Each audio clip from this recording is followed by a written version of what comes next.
Good evening, everyone. We will start our class within 5 minutes.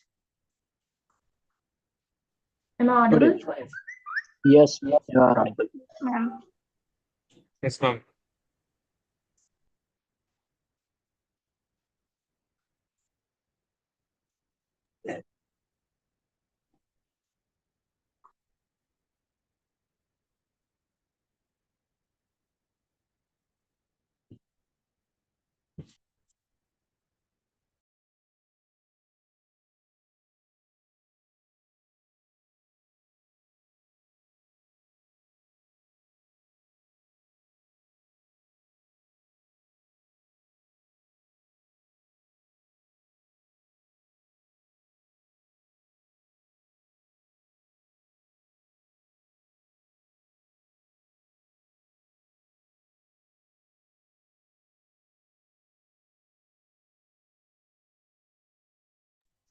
Everyone can see my screen, right?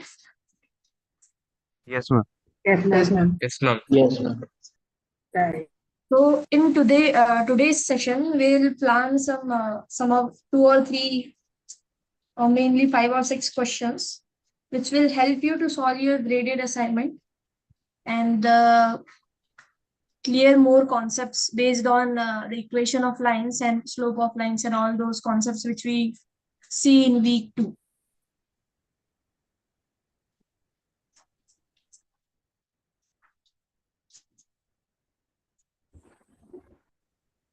Hello, ma'am. Yes. Ma'am, what's the code for drawing PD right now? Sorry, what's the course work for? No, the code. I think I'm seeing this drawing PD page right now. You want a code? Actually, I Yes, don't yes. know. This is a Zoom meeting, so I think there must be a link on your calendar. Okay. Yeah, so I've accessed the call, but I think if there's a code to this drawing PD slide that you've shown, is it a interactive thing that you're doing, or you're just sharing questions? I think it is previous one RR, that one only. Achha, Ma'am, is okay. this a multiple correct question? Uh, Please try the previous code. do you remember it? Is it RRR? RR. If Yeah, anyone it's know the code, they can share RRV, in the chat actually. RRV, GRV, I think. RRV, GRV. Thanks. RRG, VRG. Ma'am, is this multiple answer correct question? No. How could it be multiple choice question? And the coordinate of a point must be unique, right? Otherwise, it will be a different point. Yes. So I will give you 10 minutes to solve this question. Today, I mean, it's 8:05 now. So I'll give you 10 minutes. We will discuss this question at 8:50. And after these questions, I'll take all the doubts based on the activity question and practice assignment also. My voice is clear, right? Is there any disturbance? No, ma'am.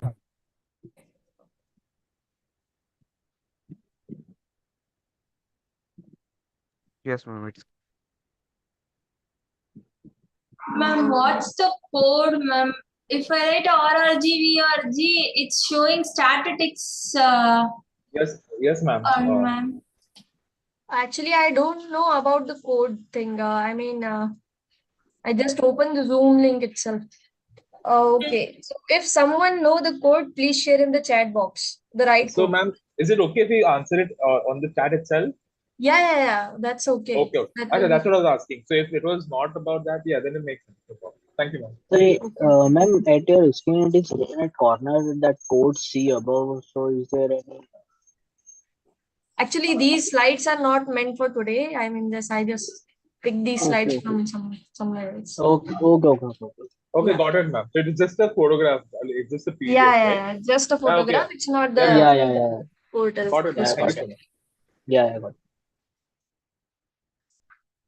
So we can just say the answer, ma'am. Just don't say it out loud. You can answer in the chat box. Okay, ma'am. Thank you, ma'am. Yeah. And it's better if you just answer to me. I mean, there's option, right? You can answer to anyone. So you can just Okay, select ma'am. me and then answer. Yeah, it's a PDF. Ma'am, is it a multiple choice question, ma'am? How could it be multiple choice question? It is not multiple choice No, question. it Okay. is not multiple.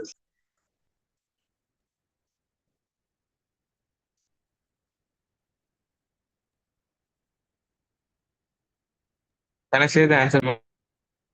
You can answer in the chat box, right? No, ma'am, not yet.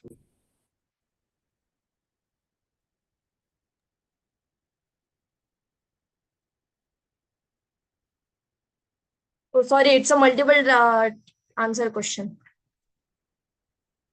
There are two answers which are correct here. Yes, ma'am. Can I type it in the Then chat, I ma'am? solve it. Sorry? Can I type the answers in the chat, ma'am? Yeah, you can type answer in the chat. Okay, ma'am, done. Yes, ma'am. Suhail, you are supposed to send the message to her, not to everyone.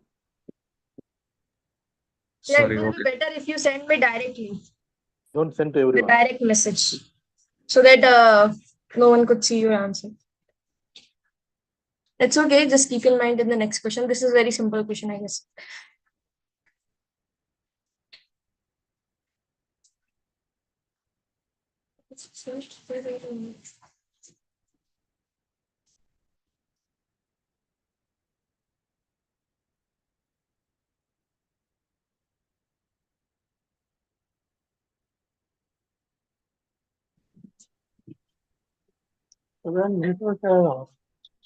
Sorry?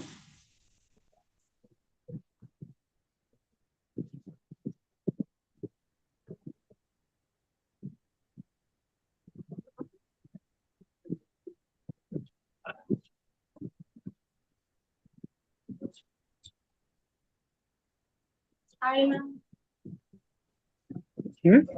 I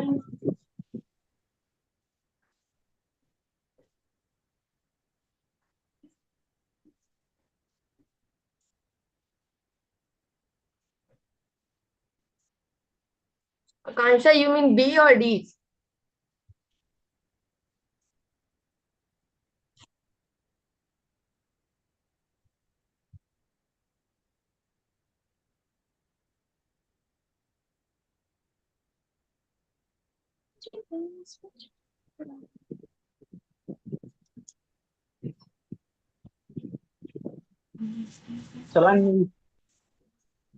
know.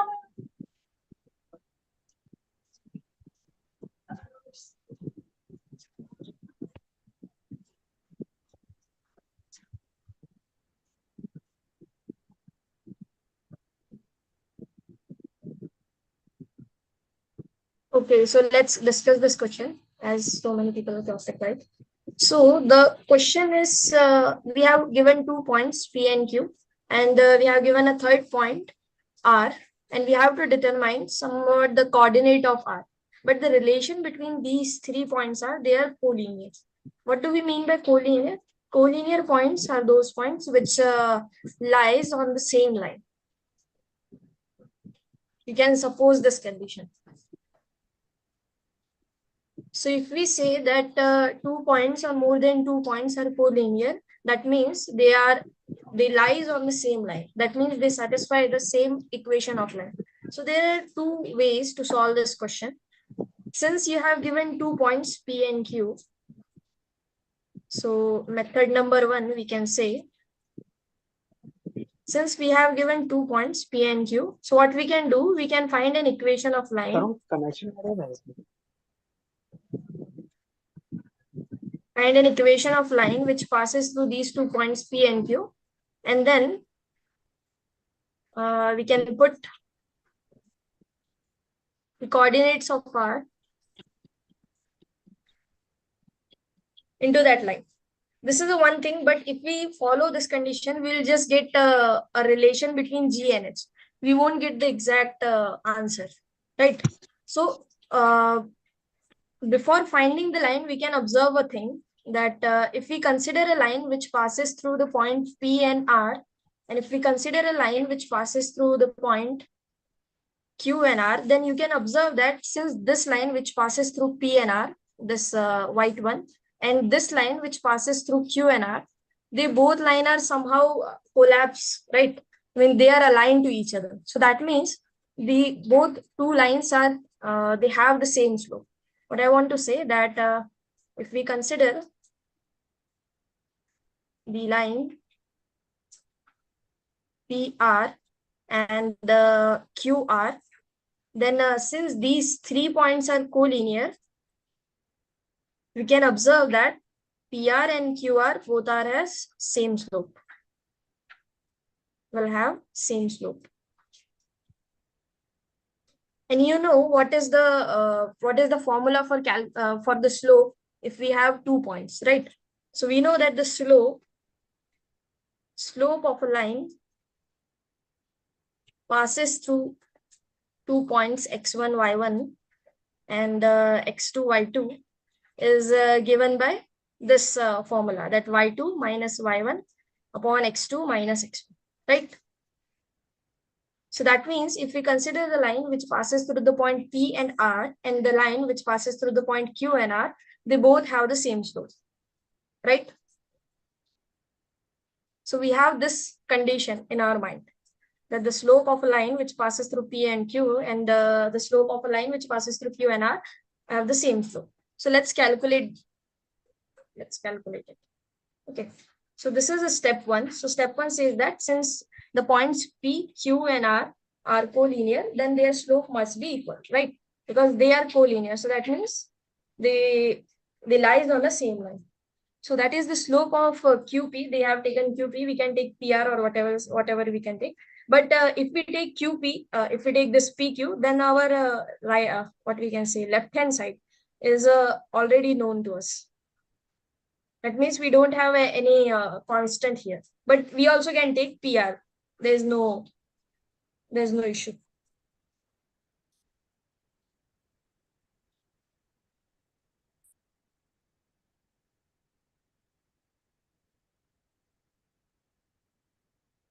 Okay. So if we use the formula for evaluating the slope of a line, we get this inequality. Since here our points y2 minus y1 upon x2 minus x1. This is a slope. This is a formula for slope of a line. So if we consider this formula, we will get this inequality 2 minus of minus 2 upon 1 minus of minus 1, which is basically 4 by 1. So if we calculate this side also, just putting the values of r, namely g and h, since the coordinate of r is g and h.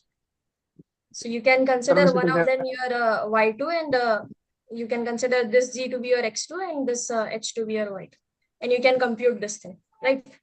From this, you get an equation that your x is equals to 2g.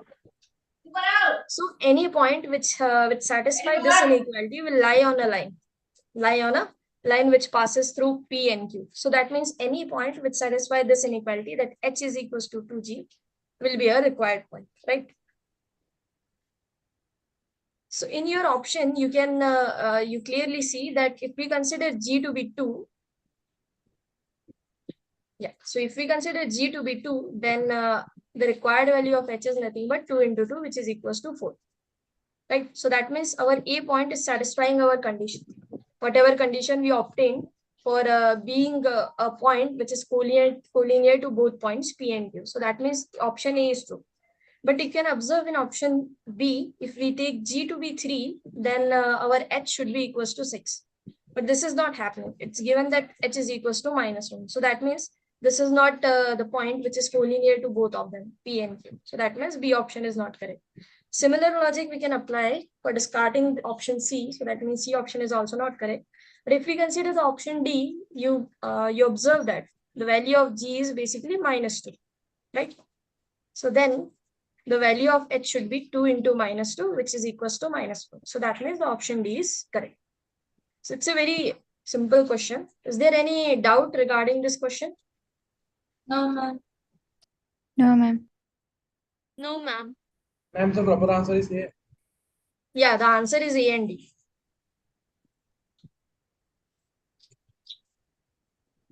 No, this is not any code or anything. It's just a slides. It's just a PDF. Okay.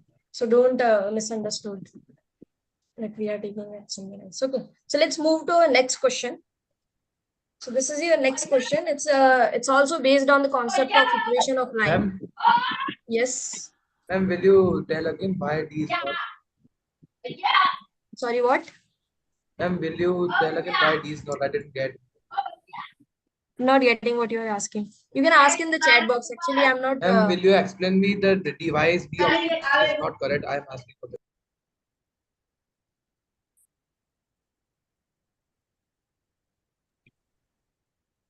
Please message in the chat box. I'm not getting you. Actually, it's raining here, so. Yeah, I will send this PDF in the chat. Otherwise, I can use it. So you guys can attend this question. I again give you 10 minutes. So it's now 8:70. We can meet at 8:25.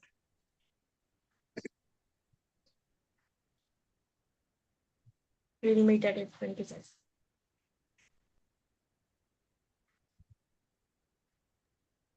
Ma'am, how to join pd.com? How to join? pd.com. Actually, this class is happening on Zoom, so I'm not using any other platform. And this is just a PDF. So just ignore these all codes and all things. These are Okay, nothing. ma'am. Yeah. At the end of the class, I will share this PDF so that you can see the all solutions and question and practice it. Okay. Ma'am, I am saying why D is not correct answer in the first question. Please explain. I didn't get that. Why? Which one is not correct? Option D. Yeah, option D is correct.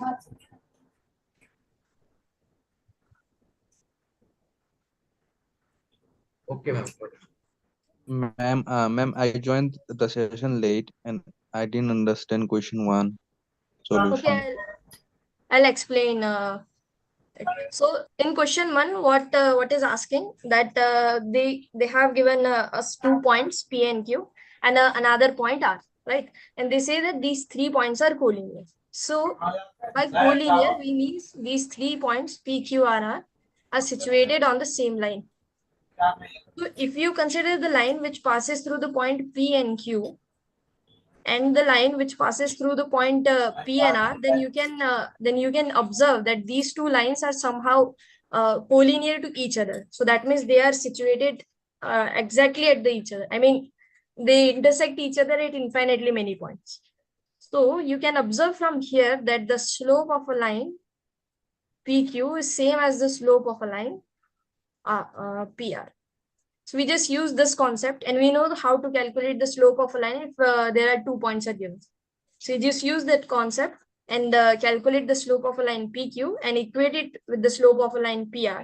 After that, we get this equality that H is equals to 2G. So that means any point which satisfy this equality H is equals to 2G will lie on our line. I mean, that point will be collinear to the point P and Q. So then what we do, we just consider our options, and in our options, whatever point was satisfied our ma'am, I condition got it. was to H. Yeah, we select those. Thank you, ma'am. Ma'am, Yes. hello, excuse me, ma'am. Yeah, Yes. ma'am, in question 1, instead of going with this method, we can also do like area of triangle is equal to 0 and then solve, no? Because Yeah, from we that can also the use. same equation is getting. We reach at the same equation. There are three methods to solve this question. One is the slope of a thing. Other one is you can find the equation of line which passes through PR and say that the point R will also satisfy the equation of line. So you can use that method also. You can use the area of triangle method also. Correct. Ma'am, Yes. in the periodic website, the code C above is not working, ma'am. I log in, but it is not logging in. It's not a code, it's just a PDF. C above is Yeah, not a it's code. not a. It's these are just slides, just PDF only. Just don't bother about these codes and all. I should have. Okay, ma'am. Code. Huh. You can answer you can answer in the chat box itself. If possible, just message me direct. Okay, ma'am. Thank you, ma'am. Yeah. I think it's live streaming, so this lecture should be available on YouTube also.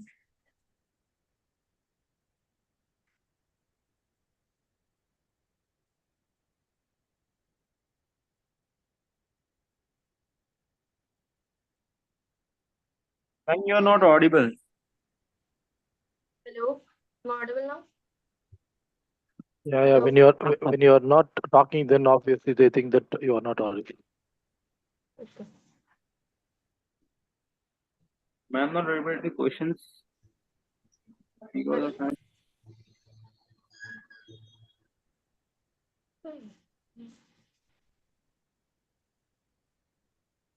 Can only be charged.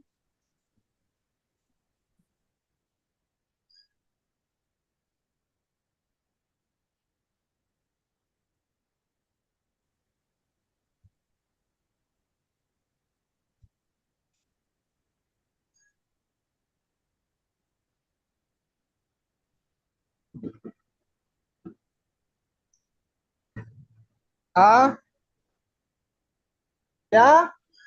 Just mute yourself.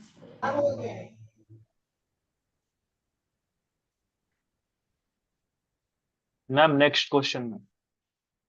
Yes, just wait for 2 minutes. Okay, I'll explain it and then we'll. Yeah, someone shared the YouTube class link in the chat box. You can go through it. Thank you, ma'am.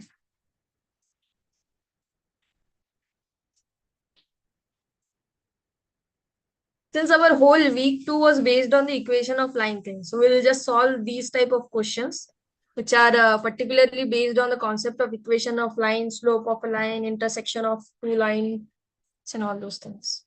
Yes. This is just a PDF, so don't ask me for PD code.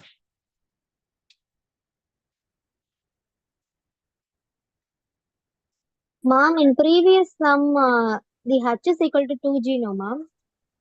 We have to?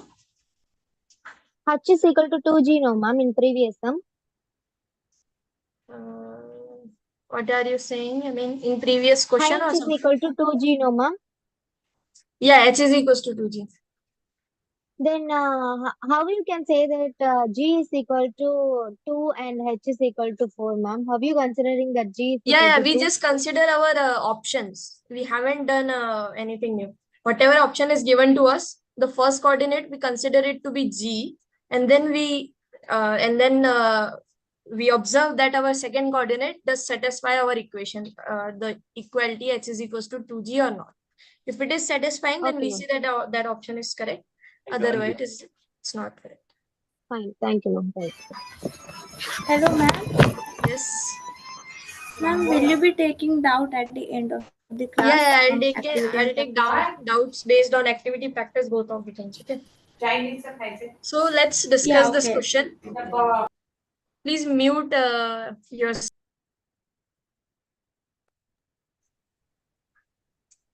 Okay. So in this question, that some information is given to us.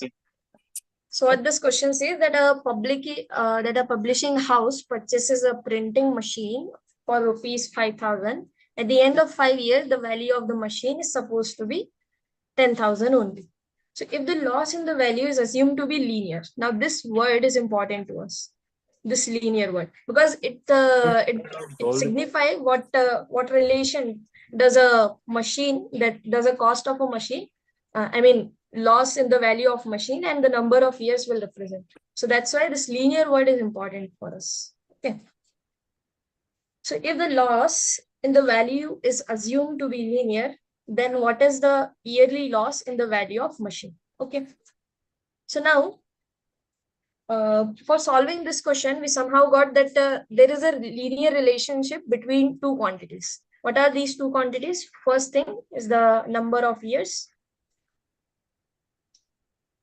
And the second thing is the, what you can say that the cost of a machine.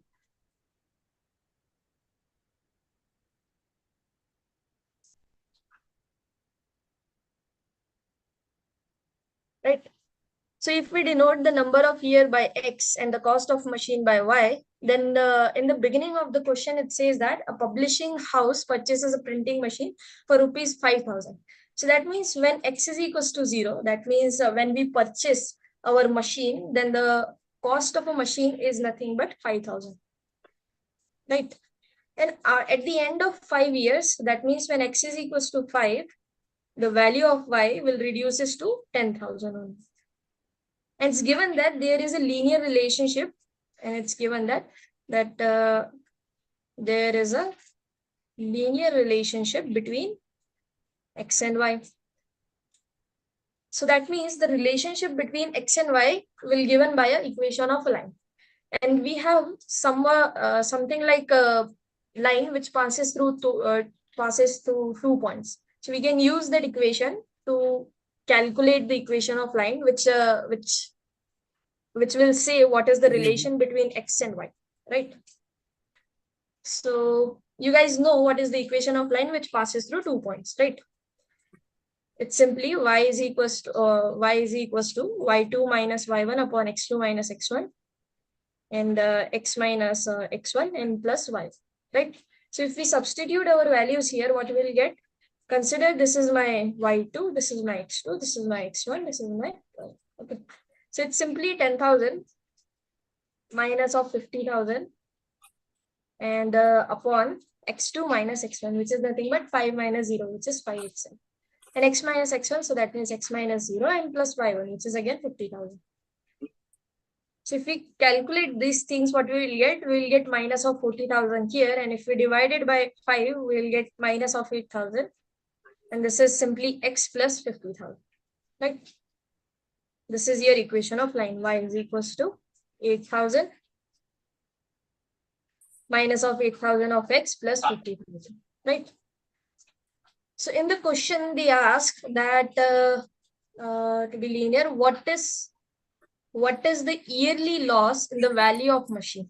Okay, so yearly loss in the value of machine. So that means if we change the value of x, how does the value of y will change, right? So that means we have to say, if we change the value of x, how does the value of y will change? So that means in some sense, we have to find out the slope of a line. Because the slope of a line will give us the relation how when we change our y with respect to our x, then what is the relation between them, or what will be the what you can say slope of a line, right? Because if we move from a one point to another point and we want to find out the respective change, then the slope will tell us the respective change. Okay, so in this equation you can observe that minus of 8,000 is our slope, but since it's already given that it's a loss, so that means this minus sign will denote as the loss,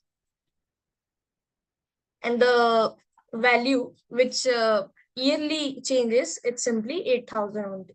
So that means the correct option is D. Is there any doubt in this question now? I'm not getting the Can you last please explain the last step? Yeah. So actually in the last option, what the question asked us? The question asked us, what is the yearly loss in the value of machine? So that means if we change the value of, if we change our x, how does our y will change? That means if I go from a 5 year to 6 year, what will be the yearly loss?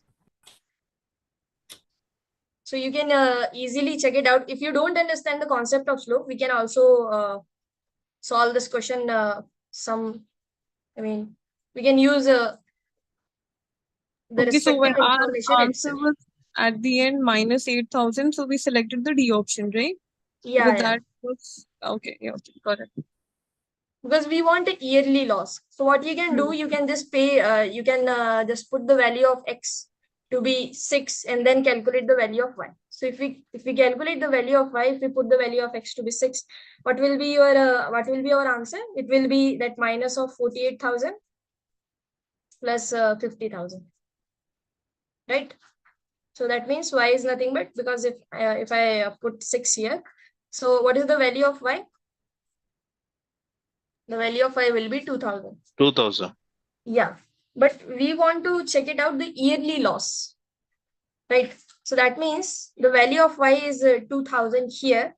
But if I put y is equals to 5, the value of, when we put x is equals to 5, the value of y is 10,000. So that means at 5 year, the value of machine is 10,000, and at the 6th year, the value of machine will become 2,000. So that means the yearly loss is what? 10,000 minus 2,000. So you can also go through this description or this solution also, that we have to calculate the yearly loss. So you can just change your year from 5 to 6 and you can compute it. Now it's easy, right? Got it, ma'am. Yeah, thank you. So the same solution was explained here. You can go through it. Now we'll move to our next question. So this is your next question. I'll give you 10 minutes. It's 8:32. We'll meet at 8:42.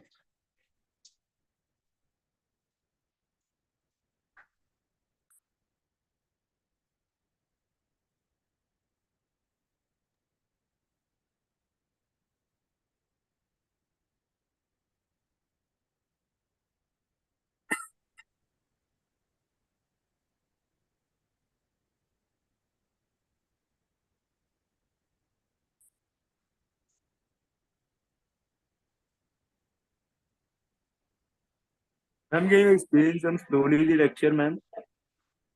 What do you want to explain? This question, ma'am. This question. Can you explain slowly? Because of my some mobile problem, ma'am, actually. So you can fast. Okay. So you can speak fast. I can't listen now. This question number 2, right? Yeah. Yeah. So you guys can take a screenshot of this question if. Ma'am, because 1 I'm minute, ma'am. I'll take a screenshot, ma'am. Yeah. Is it an MCQ? Yeah, this is MC. Maybe MSQ. I don't know actually. I haven't solved it. Yeah, ma'am. So it's MCQ only. Oh, thank you. So in the above question, it has given us some relation between the cost of a machine and the number of years as we passed. So we observe that if we take the value of x to be 0, the cost of machine is 50,000.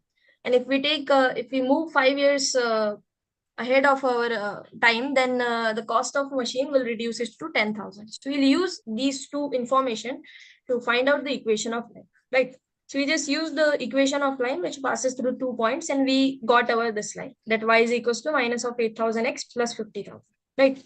After that, the question asks us that what is the yearly loss in the value of machine. So what we'll do, we'll just put the value of x here, x is equals to 5, and compute the value of y, which is simply 10,000 because it's already given to us. And if we put the value of x is equals to 6, we get the value of y to be 2,000.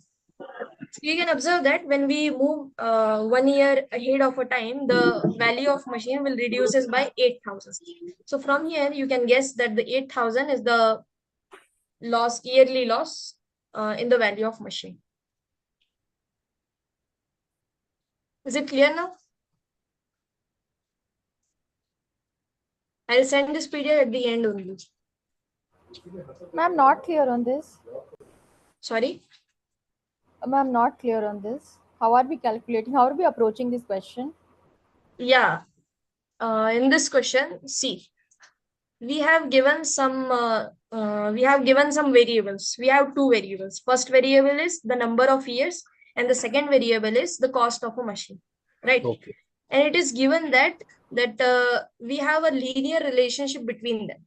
So with the help of the word linear, we can say that, okay, the equation of straight line or a straight line could give us the relation between these two variables. So if we consider S to be the number of years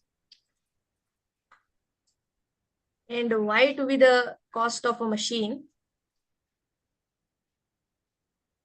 then when we put X is equals to 0, we have Y to be 50,000 because as we purchases our machine at the value of 50,000, right?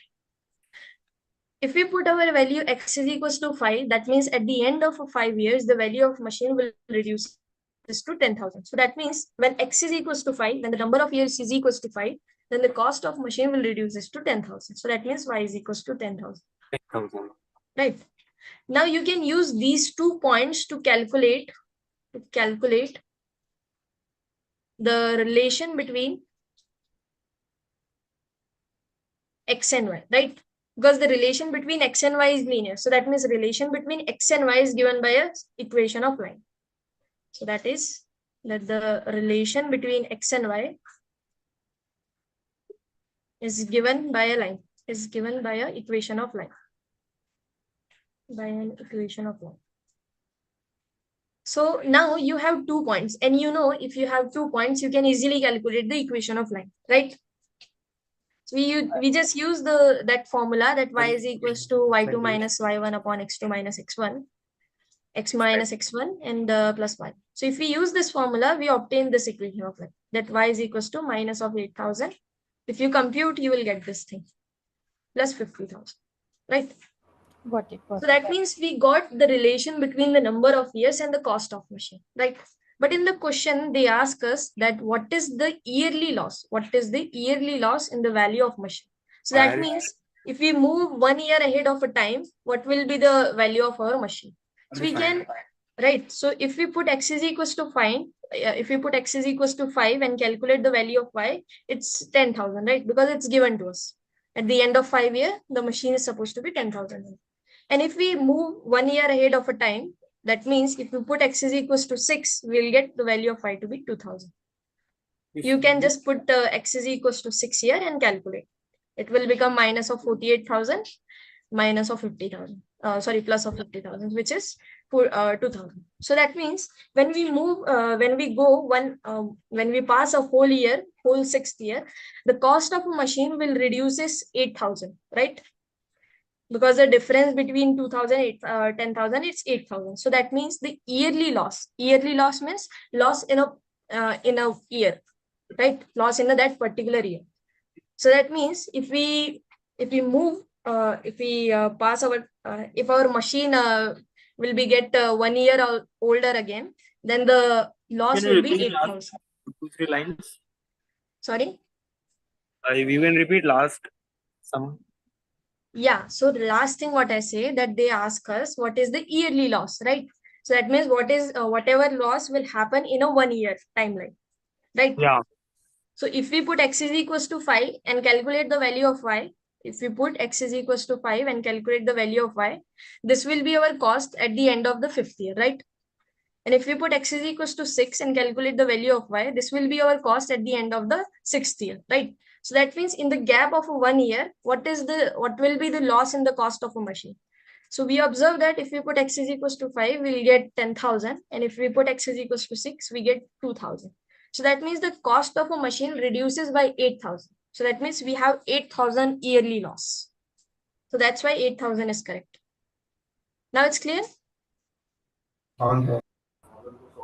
You can just go through it. If not, Ma'am. Yes. Ma'am, in this question they are technically talking about loss, no? So here we can say that it is change in x and change in y. So we can directly also find slope, no, where negative signifies that it is a loss. Right. That's a one way of doing this question, and this was the another way of doing this. That's what I previously explained, that we can go through the concept of slope, because ultimately they ask us what is the change of value in y with respect to the change of value in x. So that means they just want us to know what is the slope of lines.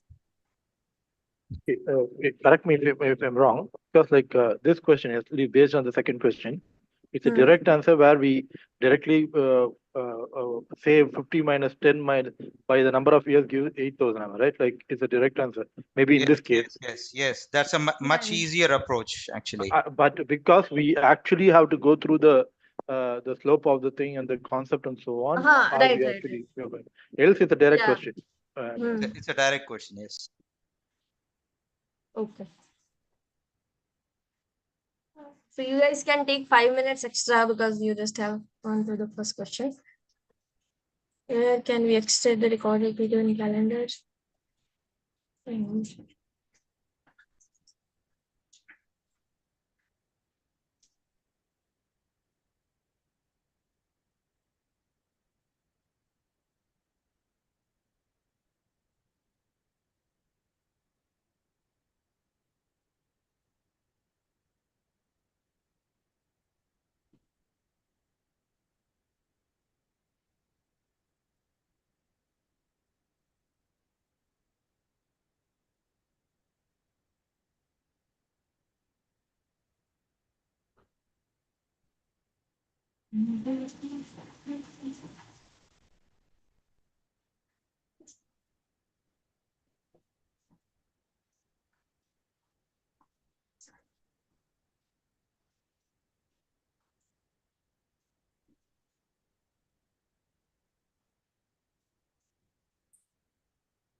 Yes.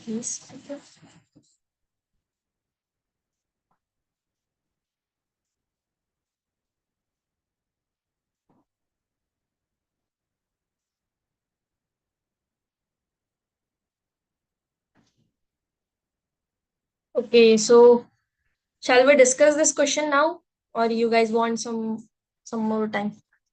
Can discuss, No, ma'am, ma'am. we can discuss. Okay, ma'am. This question, ma'am. Yeah. Okay, yeah. ma'am. Okay. So in this question, we have given that 3 points A, B, C and their coordinates. So observe that this point A lies on the y-axis and there are two other points B and C.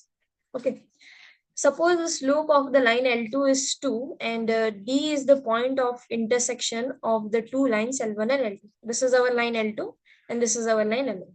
So they say that the slope of line is 2, right? So that means the slope of the line L2 is equals to 2. So let's say this is your M2. Okay. And it's given that the point B with coordinate minus 2.5, comma 1 lies on the line L2.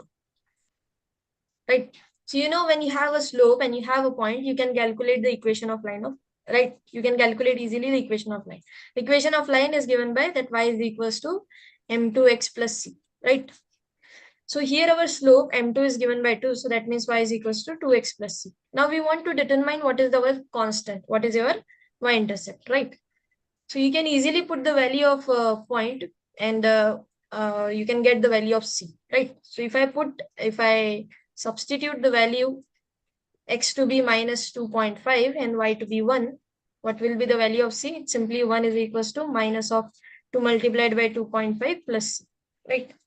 So you can calculate it out and I think c is nothing but 6 only because this is 2.5 multiplied by 2. That means this is minus 5. Minus 5 will go here. So it will be 6. So that means equation of line L2 is given by y is equals to 2x plus 6. Right. So in the first option, we have to say that which of the following statements are correct. Okay. So the first option says that the point D will be at 0, 5. You guys can observe that the point D lies on a y-axis. So that means the coordinate of point D will be something 0, d. The coordinate of point D will be something 0, d. We want to find the value. What is the value of D? But since the point D lies on the line L2, we can just substitute the coordinates of D in the equation of line and we can calculate the value of D. So that means we can substitute the value of x to be 0 and the value of y to be d, right? In order to find the value of d. So it will be nothing but d is equals to 2 multiplied by 0 plus 6. So that means d is equals to 6. So what we get that the coordinates of point D are 0, 6. So it's not 0, 5, it's 0, 6. That means this option is not correct. Okay. This thing is clear to everyone, right? Is there any doubt? Please repeat once this last L2. Last L2 what? Yeah. Since yeah. See, we are given that the slope of line is 2, and by the graph you can say that the point B will lie on the line L2. So that means we have a slope and we have a point. So whenever we have a slope and point, we can easily find out the equation of line. So suppose this is my equation of line, right? So we just calculate what is the equation of line. And from the graph, we observe that, okay, my D lies on a y coordinates, y-axis. So that means the x coordinate of point D will be 0. Because every point which lies on a y coordinate, whatever point lies on the y-axis, the x coordinate of that point will be 0. It's something 0, y type of thing. Yes. Right. So we just use this fact and we'll just calculate the value of D. We use two facts that the point D situated on y-axis and it also lies on the line L2. So it should satisfy the equation of L2, right? That's it. Yeah. I'm extremely sorry to disturb, but yeah. This how to participate. Is this live now? Like joinpd.com. No. This is not. I mean, this session is just happening on Zoom, and this is just a PDF. It's not happening on any other platform where you can participate. So you can just simply answer in the chat box itself. That will be better. Sorry to disturb. Ma'am, Yeah. have you put D is equal to 0, D, ma'am? Yeah. So we use the fact that the D lies on the y-axis, and you know that whatever if a point lies on a y-axis, the x coordinate will be 0. So we just use this thing. Ma'am, How do you got C at 6? Like, I don't understood that. understand. Yes. हाँ ठीक है रख दो. हाँ. हाँ रखो वहाँ पे. Yeah, so equation of L2 we get that y is equals to 2x plus 6, right? Now since our D lies on y-axis as well as on L2. This question. So since it is on situated on y-axis, the coordinate of D will look like some 0, D type of thing. Now we have to find out the value of D. So since this D point also lies on the line L2, so that means this 0, D, this point lies on L2. So that's why it's also satisfy the equation of line L2, right? So we can just substitute the value x to be 0 and y to be D in this thing. In the equation y is equals to 2x plus 6. So what we'll get? We'll get D is equals to 2 into 0 plus 6, which is 6. So that means the coordinate of D is nothing but 0, 6. Now it's clear? Ma'am, Okay, yes, clear. how did you got C to be 6? Like, I did not understood that. How did we get what thing? C at 6. D. This D. C. Acha, L2. Okay. See, the general equation of line can be written as y is equals to mx plus c, right? Where your m is the slope and c is the y-intercept of the line, right? So it is already given that the slope of line L2, which I am denoting by M2, is 2. So that means the value of the value of M2 is simply 2. So that means the equation of line L2 can be written as 2x plus c.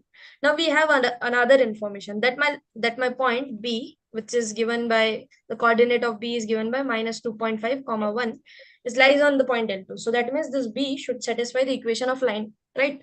So we just substitute the values of x to be minus 2.5 and the value of y to be 1 to calculate the value of c, right? So it simply will get minus of 2 multiplied by 2.5 plus 6, so that plus c. That means if you calculate it, c to be 6. Now it's clear? Thank you. Yes, clear. Thank you. So that means my first option is not correct. This should be 0, 6. Okay. Now the other thing we have to calculate that the equation of line L1 is x plus y is equals to 6. Okay. Now on L1, you can observe that the point C lies on L1 and the point D lies on L1, right? And we already have the coordinate of C and D. So we can just use the formula of line which passes through 2 points to calculate the equation of line L1, right?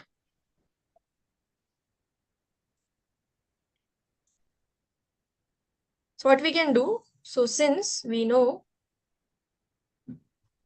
that the point D, which is given by 0, 6, and the point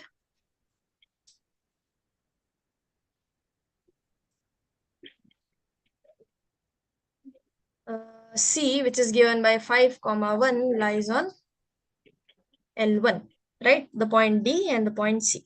So we just use the equation, we just use the formula for equation of line passes through 2 points, and we can calculate what is the equation of line, right? Okay, so we will use y is equals to again y2 minus y1, x2 minus x1, that kind of thing. So just assume this is your x2, this is your y2, this is your x1, this is your y1. Okay. So that means 1 minus 6 upon 5 minus 0, and this is x minus 0 plus with 6, right? So y is nothing but this will be minus of x plus 6. So that means x plus y is equals to 6. So that means the option B is correct, right? Any doubt in this option? We just simply use the fact that the point D and the point C lies on a line L1. Yes, ma'am. Understood, ma'am. Fine. Now let's move to another one. Sorry? Can't we just go on like this, that the line D and C both lies in the same line, L1 and L2? So, and as we can see that C is having the coordinate of 5, comma 1. So if we add X and Y, means 5 plus 1, it's coming 6. And from the previous equation, we have already got that the point for the line D is 0, comma 6. So basically, on adding both of them, it's Yeah, becoming right. You can so also we can go by that concept also. But if we move along this thing now, we also get the equation of line L2, which we may need to find out if these two options are correct or not. That's why. Otherwise, you yeah, can also go through no, by that. I'm just saying it. If that one is MCQ, then we can directly go through it. But if it is MCQ, then it will be a problem. Right. Fine. So we have computed the equation of line of L1, which is simply x plus y is equals to 6, and the line of equation of line of L2 is simply y is equals to 2x plus 6, I think. Yeah. So now the third option says that the line L1 is perpendicular to line L2. You know that whenever two lines L1 and L2, they are L1 and L2, they are perpendicular if and only if their slopes. So suppose M1 is the slope of a line L1 and Product M2 of is the slope is slope of a minus line 1. L2. Then they are perpendicular when M1 into M2 is equals to minus 1, right? This thing you already know, I guess. Yes, ma'am. Yeah. So from here, you can easily observe that y is equals to minus x plus 6. So that means the value of M1, that is the slope of line L1, is minus 1, and the slope of line M2 is given to be 2. So M1 into M2 is equals to minus 2, which is not equals to minus 1. So that means these lines L1 and L2 are not perpendicular to each other. So that's why this option is incorrect. Correct? Okay, ma'am. Yeah. And the third thing says that L1 is parallel to L2. So whenever two lines are parallel, their slope should be equal. So that means M1 should be equals to M2. But the value of M1 is minus 1, the value of M2 is 2. So that means this option is also not true. That means two lines are not parallel to each other. Correct? Okay, here is the thing. If they are not parallel, then they should be perpendicular. Here in this case, the lines are not even perpendicular, neither they are parallel. Yeah, right. Because the angle could be anything. It need to be always the 0 degree or 90 degree. I mean, not to be always parallel or perpendicular, right? It could be anything. Okay. Fine, thanks. Now let's move Excuse to me, the ma'am. next. Yes. Yes. Ma'am, I want to ask that on my WhatsApp, I'm not able to receive the meetings of what this class. Okay. You are not getting any notification. Just No, tell ma'am. me your email ID at the end of class. I will note it down and ask the QP team or the Okay, support ma'am. team. Ma'am, also I wanted to ask that how to add that calendar, that meeting calendar which is visible on that IIT Madras BS degree, that web page where we see our courses. Can someone answer this? Because I also don't know. I'm an instructor, so I don't know that much technical things. Sure. Go to the Okay, course. ma'am, do you have any number of the authorities? Actually, I don't have any number because I'll just inform to my senior. They will take care of these issues. So if someone knows Aryan's doubt, they can answer. Just go to the course introduction. You will see the course calendar there. All the course calendar, you can add it there to your Google Calendar. Sir, but we are not able to, like I'm on my MacBook here, I'm not able to edit on my desktop. I mean on the screen. What do you mean on the screen? Sir, for example, when I open this Google Chrome, I'm not able to add this account on the Google, that where I can directly access again and again. I have to go to incognito mode, and then I have to log in the add the credentials and The then same log in issue. again and again. See, the Same thing question is, I you don't also have to want to go ask. for incognito mode. Just the if same you login. sign in once to the Google in normal format, then you will be able to directly sign in. Because I generally use the normal mode, and whenever I just go for sign in, technically I just enter without putting any password or ID. And the case of your calendar one, just go to any of the courses, and then over there We Follow use to sign in, correct? Yeah, follow and this link then in over general there you will instruction. get the calendar. in the general instruction, you will see all the calendars. Just add to the calendar, then it will reflect in your Google Calendar.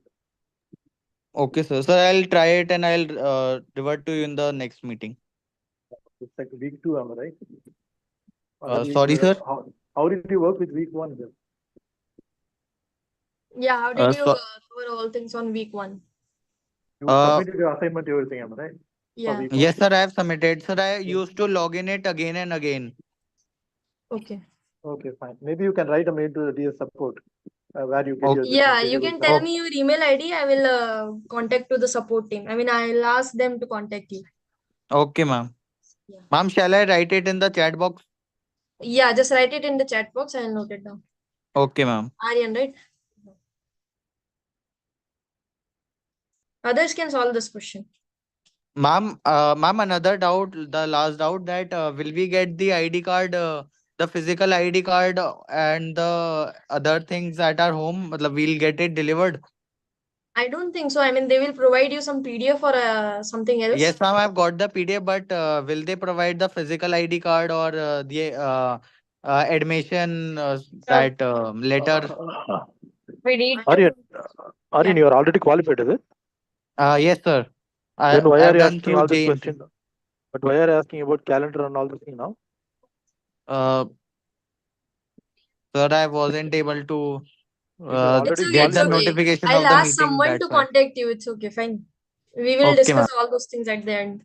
Okay, Otherwise, ma'am. we will lose time. Thank you, everyone, for giving all those links.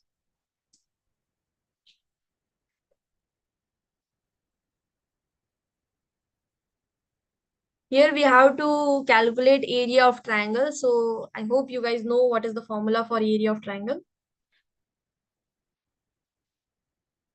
Or I can write here.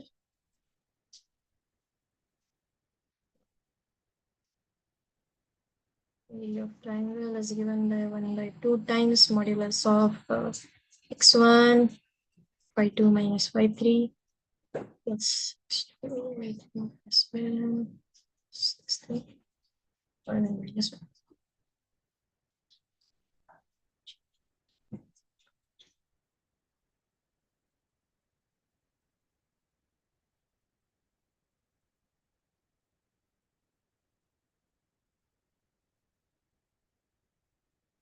Ma'am, I've sent the mail ID in the chat box.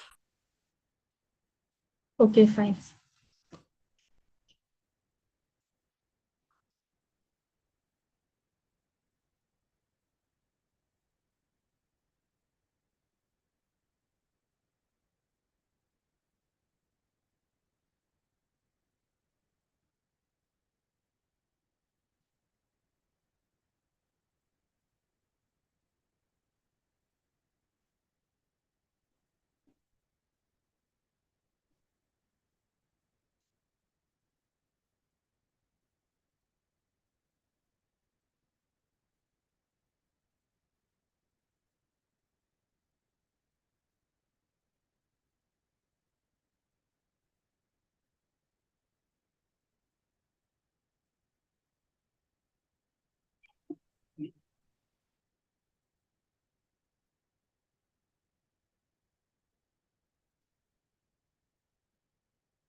Okay, so we'll discuss this question now. So it's a simple question based on the formula that how could you calculate the area of triangle if the three coordinates are given to you? Sorry. Hello, am I audible? Yes, ma'am. Yes, ma'am. Yes, ma'am. Yes. So what we'll do, since they were asking about two triangles ABC and DBC, and we have coordinates of all the 3 points ABC and DBC also, because we just calculate what is the coordinates of D are simply 0, 6. Right. Okay. So you use this formula to calculate the area of triangle, and if you calculate the area of a triangle ABC, you will get 30. You will get 33.75 if you just apply this formula. There is uh, nothing to do. Just put your x1, x2, x3, y1, y2, y3 correctly and calculate it wisely. So you will get your answer 33.75. And similarly, if you calculate the area of triangle DBC, you will get 18.75.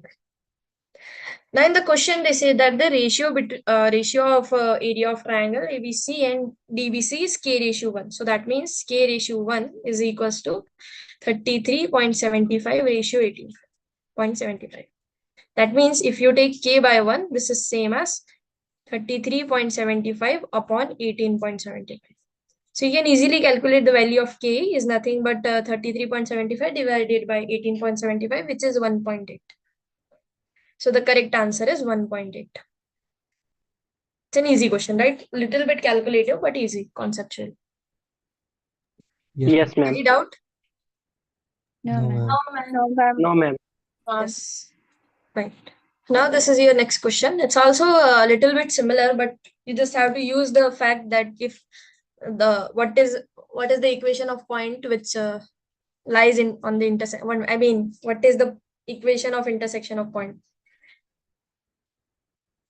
Ma'am, when we have to answer questions like this, can we just put it in a fractional form, like 9 by 5 or something like that? Or we have You can put it in the fractional form itself. It's 9 by 5.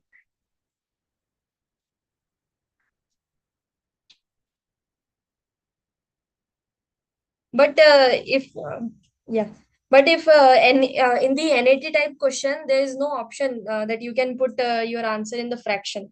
You just have to calculate it and write it down 1.8, because there you cannot write 9 ratio 5 type of thing.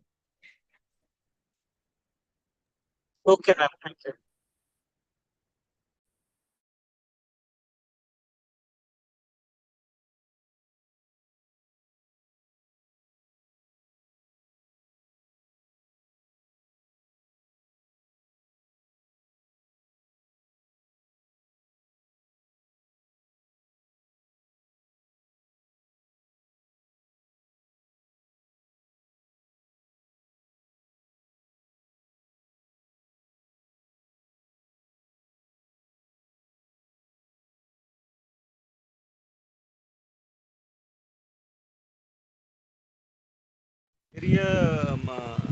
Area of region enclosed by L1, L2, L3 means so the triangle DBC, right?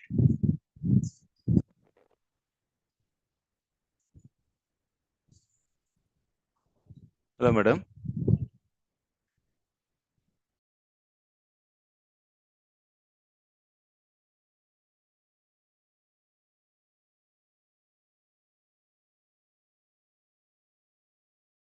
Hello, ma'am.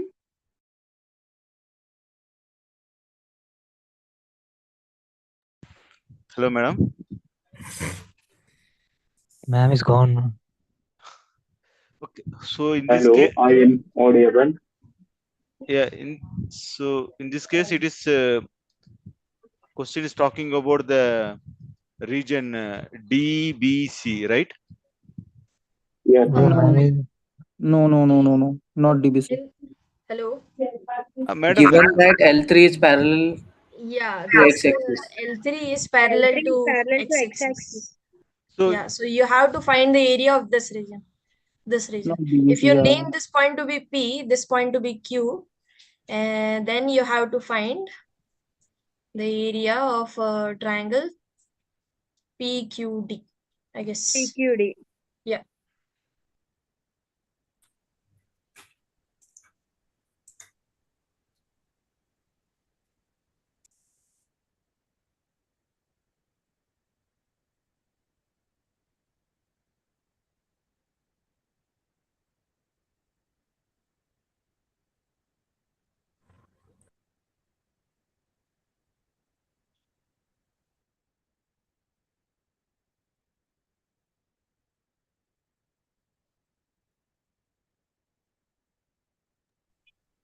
Hey, hello, ma'am.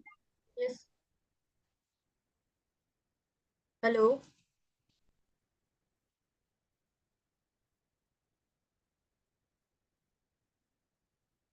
Yeah, for L3 slope will be 0.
Am I audible? Yes, ma'am. Yes, Yes, ma'am. ma'am. Yes, ma'am. Yes, ma'am. Yes, Shall we ma'am. discuss this question or you guys want some more time? Just discuss. I can discuss, Yeah, ma'am. ma'am. Please Yes, discuss, ma'am. discuss. Okay. So, in this question, we have given the third line, namely L3. So the line L3 is basically the line passes through the point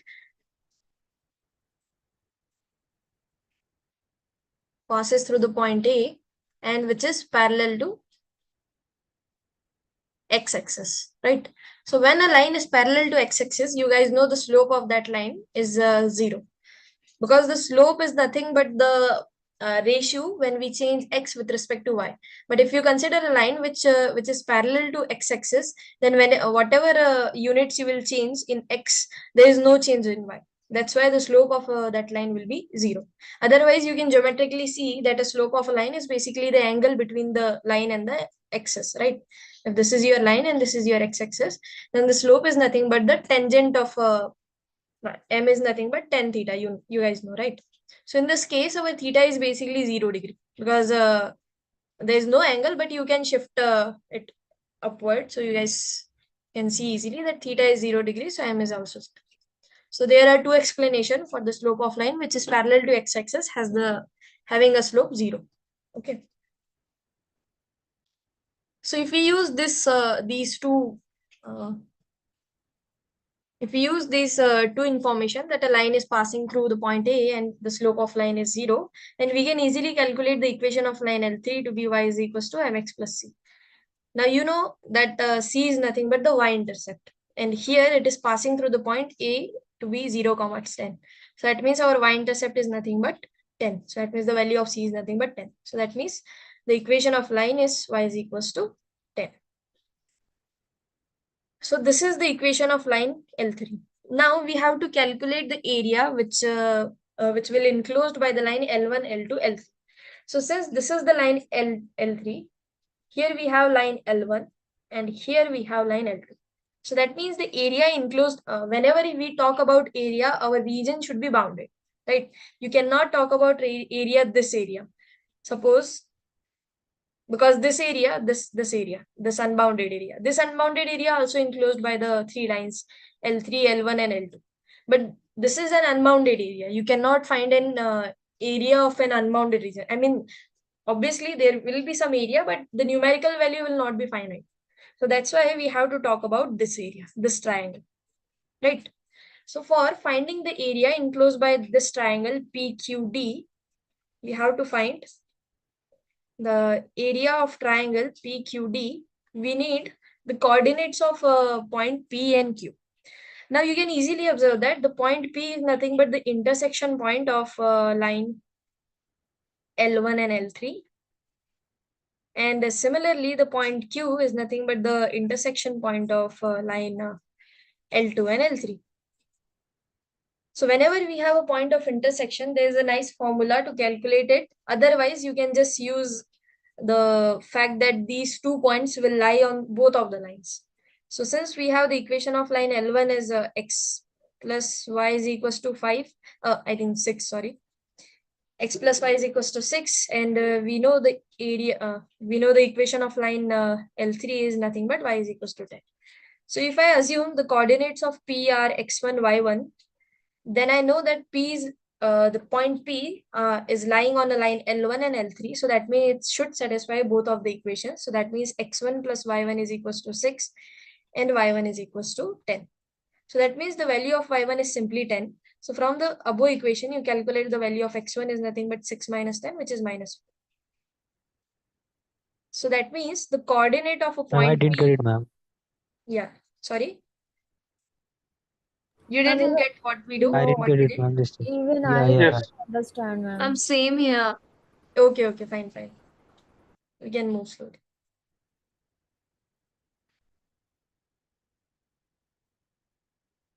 You guys got which area we have to calculate, right? Ma'am, Yeah, I got which Yes. area to calculate, but how are we, assuming that the 3 points are L1, L2, and point D? L1, L2, and sorry? Point D. How are we assuming that we need to find the area of triangle PQD? No, see, it is only the question asks us that what will be the area of the region enclosed by these three lines, right? Now there Right. are several areas which are enclosed by these three lines. Correct. Right. But among those areas, we have to select the bounded area itself. Because if you select the unbounded area, suppose you select this region, this shadowed region. This area is also enclosed by the line L2, L3, and L1, right? But this is an unbounded area. You cannot assign any finite numerical value, suppose 10 acres, 20 acres, or anything else to this area, right? So if you want to compute some area, so that means that area should be finite. That's why we have to calculate the area PQ. I mean the area enclosed by the points PQD, triangle PQD. Okay. Right. Got it. Got it. Otherwise, there are so many areas which are enclosed by the. But here the word enclosed is also important, because somehow we have to close that area. Somehow we have to reach that finite area. Now you guys got why we have to find out the area of region PQD, right? Yes, ma'am. Yes. Okay. Now see, you can observe that the area of region PQD is simply a triangle, right?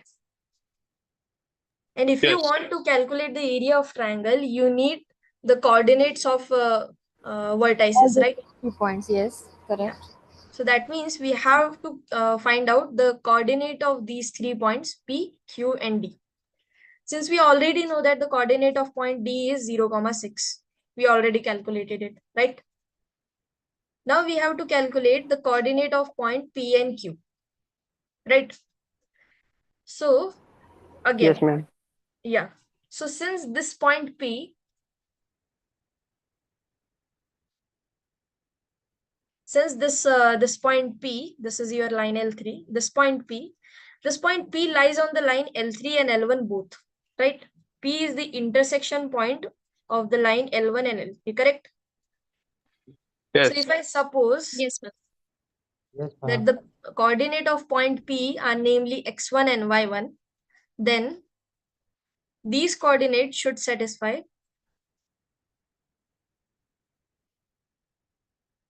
the equation of lines L1 and L3 both, right?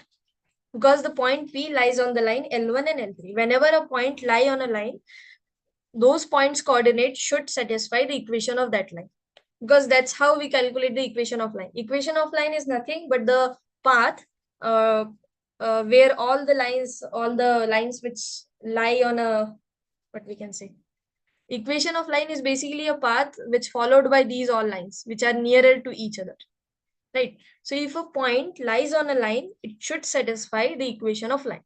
So we'll use that fact, and we know that the equation of L1 is x plus y is equals to 6, which we already calculate in the above question. And the equation of line is L3 is y is equals to 10. Since our line is parallel to x-axis, so that means the slope of a line L3 is 0, and the y-intercept, and since it passes through the point A, that's why the y-intercept of this line is 10. So we use this two fact to calculate the equation of line L3. Is this clear to everyone? Is there any doubt up to this? No, ma'am. No, ma'am. Clear. No, ma'am. So now what happens, since our point P lies on both lines L1 and L3, so that means the coordinates of P should satisfy these two equations, right? So that means if I put x is equals to x1 and y is equals to y1, I should get the values 6 and 10 respectively. That means I should get, when I add x1 and y1, I should get 6 and my y1 is equals to 10. I just substitute x1 and y1 in place of x and y in these two equations, right? So from the below equation, it is clear that y1 is equals to 10. Now you can easily substitute the value of y1 in your first equation, and you will get that x1 is equals to 6 minus y1, which is nothing but 6 minus 10, which is nothing but minus of 4, right? So that means y1 is 10 and x1 is minus 4. So that means the coordinates of point P are minus 4, 10. Now it's clear? Yes, clear. Yes, ma'am, clear. Similar process we will Yes, ma'am. repeat for the point Q. Since the point Q, now suppose in Ma'am, place just one query. Why did we subtract this y1 and x1? I mean, see, we have one equation here that x1 plus y1 should equals to 6, right? Yes. So that means x1 plus 10 should equals to 6, right? So then the only possible value of x1 is minus 4, correct? How We have are to we? satisfy these two equations simultaneously, not independent of each other. Yeah. Okay. Yeah. So that means y1 should be 10 and x1 should be that value. If we add into 10, we'll get 6. So that means x1 should be minus of 4. Okay. So now we can use the similar process to calculate the value of, to calculate the coordinates of point Q. And the coordinates of point Q will get are 2, 10. You guys can just go through the same process and you will find out that the coordinate of point Q are nothing but 2, is it 10? Yeah, 2, 10. Okay. Please make a formula and substitute, ma'am, for this Q also. Sorry. Please make the equation and get the value. Okay. Yes. Suppose now the coordinates of Q are namely x2 and y2. Then they should satisfy the equation of line, since now Q is an intersection point of line L2 and L3. That's why it should satisfy the equation of line L2 and L3.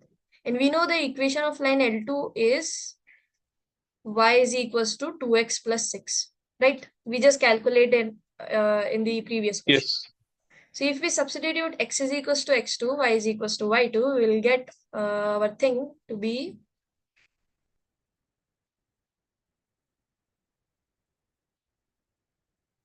we will get that y2 is equals to 2x2 plus 6. So that means, okay, fine, just leave it here. And y2 to be 10. Now again, if we substitute the value of y2 in the previous equation, in this equation, we'll get 10 is equals to 2x2 plus 6.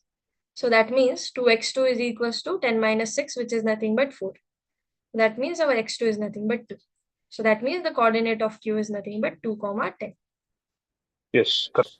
Right. Now you can easily observe the y coordinates of p and q. See, now this is a one short trick. If you don't want to find the intersection point itself, you easily observe that this line L3 is parallel to x-axis, right? Yes. And the y coordinate of a point A is simply 0, 10. That means the equation of line is y is equals to 10. That means on the y-axis, it hits 10 units, right? And our P point lies here and our Q point lies here. So that means the y coordinate of P is simply 10 and the and the y coordinate of Q is again 10. So that means the y coordinate of P and Q are already given to you in some kind. Right? Now, if you want to find out the x coordinate, again, we have to use the fact that it is an intersection point of both of the lines L1 and L2 and just substitute the value of x1 and x2 in the equation of lines of L1 and L2. Again, you reach at the same point, but this is a clever observation that the y coordinates of P and Q both are 10s. So when you calculate the area, your these terms that y2, y3 or any one of them will got cancelled. So you can easily calculate now the area of triangle. So I'll tell you the answer that the area of triangle, I think it's already given here, is 12 units. Okay. Okay. Fine. Now let's move to another question because we have a lot of questions. So I'll give you, let's say 5 minutes for this question. Yes, ma'am. 9:35 till 9:35.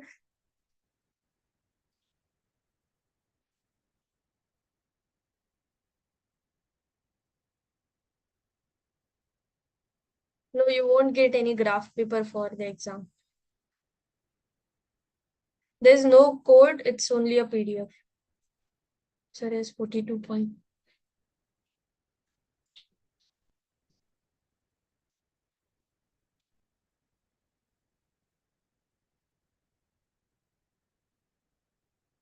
Not exactly like this, but you should understand the concept of intersection of point, the concept of slope of lines and all things. Yeah, we have SSC type of question as well. Rough paper, I think they will give you rough papers. Yeah, I have got your mail ID. I'll also take a screenshot of it.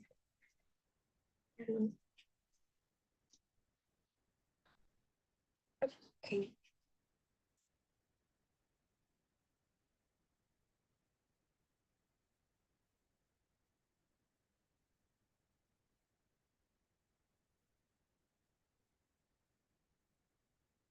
Qualifiers PYQ, I think you can find it into the supplementary content. I think so. There is one supplementary content tab in your dashboard maybe. Yeah, I'll share this PDF at the end of the class.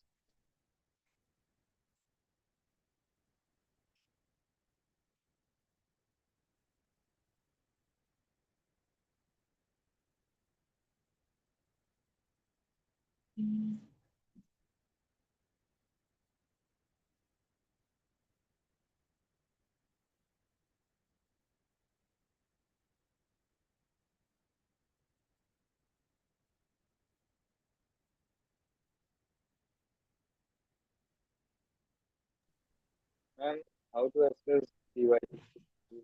Sorry, you are not audible clearly. Ma'am, I want the previous year question.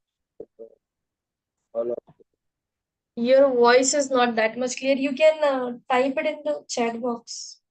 Yeah, answer. Okay.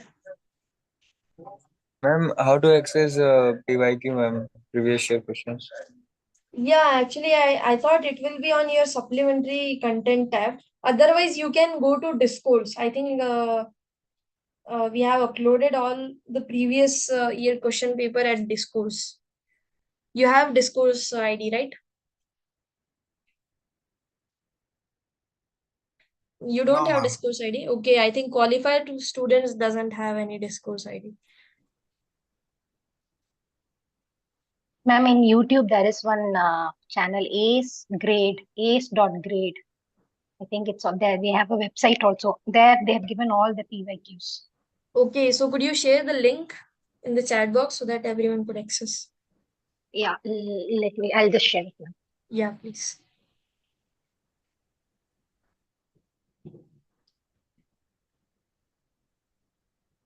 Ma'am, Yes. only Hello. live class is enough, ma'am. Sorry?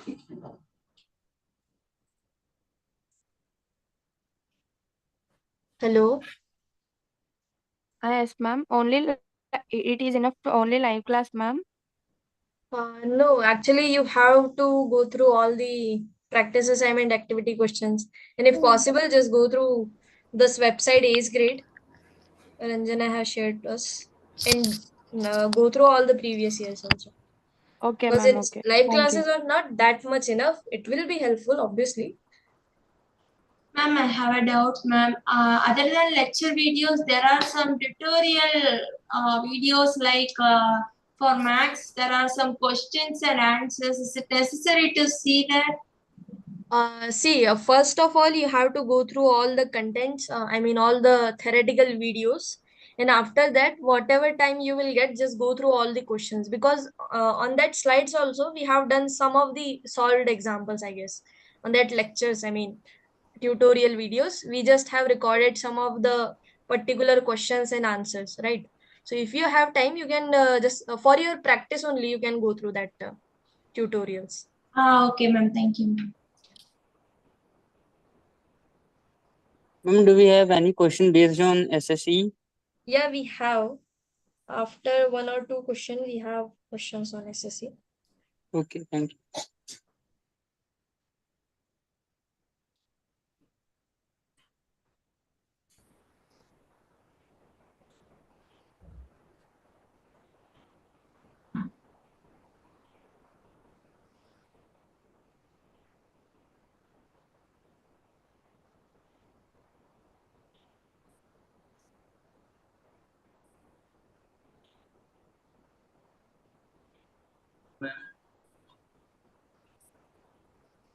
Hello.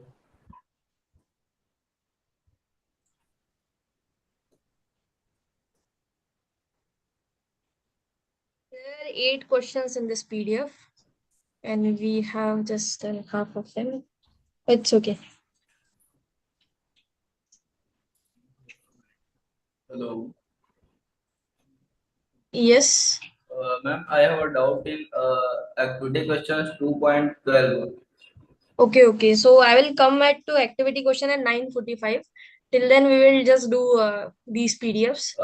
Can I know at this moment what type questions you are solving? At this moment, we are just going through the lines, intersection of lines, and all those kind of things. I have some of the questions based on SSC, so I thought after this question I'll move to SSC because all the questions are similar to whatever we solved already. So after this, I will solve SSC questions, and after that, we can move to your doubts of Uh, activity and practice. as I said, depend upon lecture number 13 now. Sorry.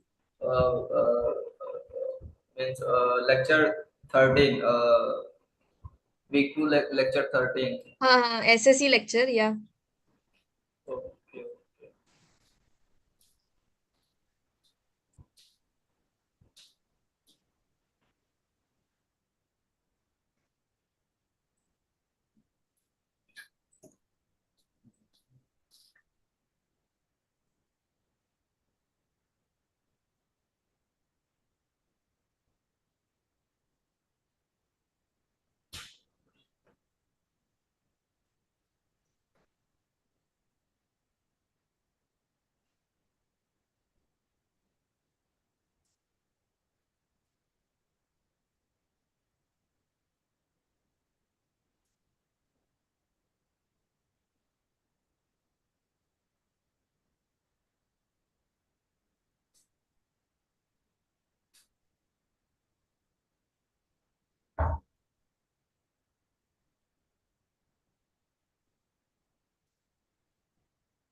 Okay, I think we can discuss our question now. Yeah, ma'am. Yes. So in this question, they say that a line represented by 7y plus 8x is equals to 56. If mirror image is taken with respect to the y-axis, a new line is formed, right? So the equation of line is given to us is simply 7y plus 8x is equals to 56. Now they say that a mirror with mirror image is taken with respect to y-axis, right? So whenever there is a graphical question that we have to solve, it's better to compute the x-intercept and y-intercept of a line, right? So if I put x is equals to 0, then the value of y is nothing but 7y is equals to 56. That means y is nothing but 8. So that means my y-intercept is 8. And if I put y is equals to 0, I'll get x is equals to 7. So that means by this line, let's say this line is L. So the line L is passes by 0, 8 and 7, 0. So you can easily form a graph of this line. This is your line. It Ma'am, passes by 0, how have we written wherein when we are taking y as 0, how x will be 7? If we take y is equals to 0, I'll get 8x to be 56, right? So that means x is 56 by 8, which is 7. Okay, Yeah. got it. So this is your line L. Now they say that if we place a mirror on our y-axis and take its mirror image, a new line will be formed. So you can easily observe if you place the mirror here, the point, the point A will stay as it is because it's lie on a mirror, right? And this point B, which lies 7 units right side towards your image, will be give you a replica inside your image at minus 7 units, right? Because whatever distance you will stand in front of mirrors, your replica will stand exactly that much units inside the mirror, right? So the this distance will be minus 7. So that means the point of this, the coordinate of this point C will be minus 7, 0. 0 because it's situated on the x-axis, right? So that means the replica of this line L, if we place our mirror onto the y-axis, will be the line which passes through minus 7 and 8. This will be your replica, L dash. So that means L dash is the image of line L,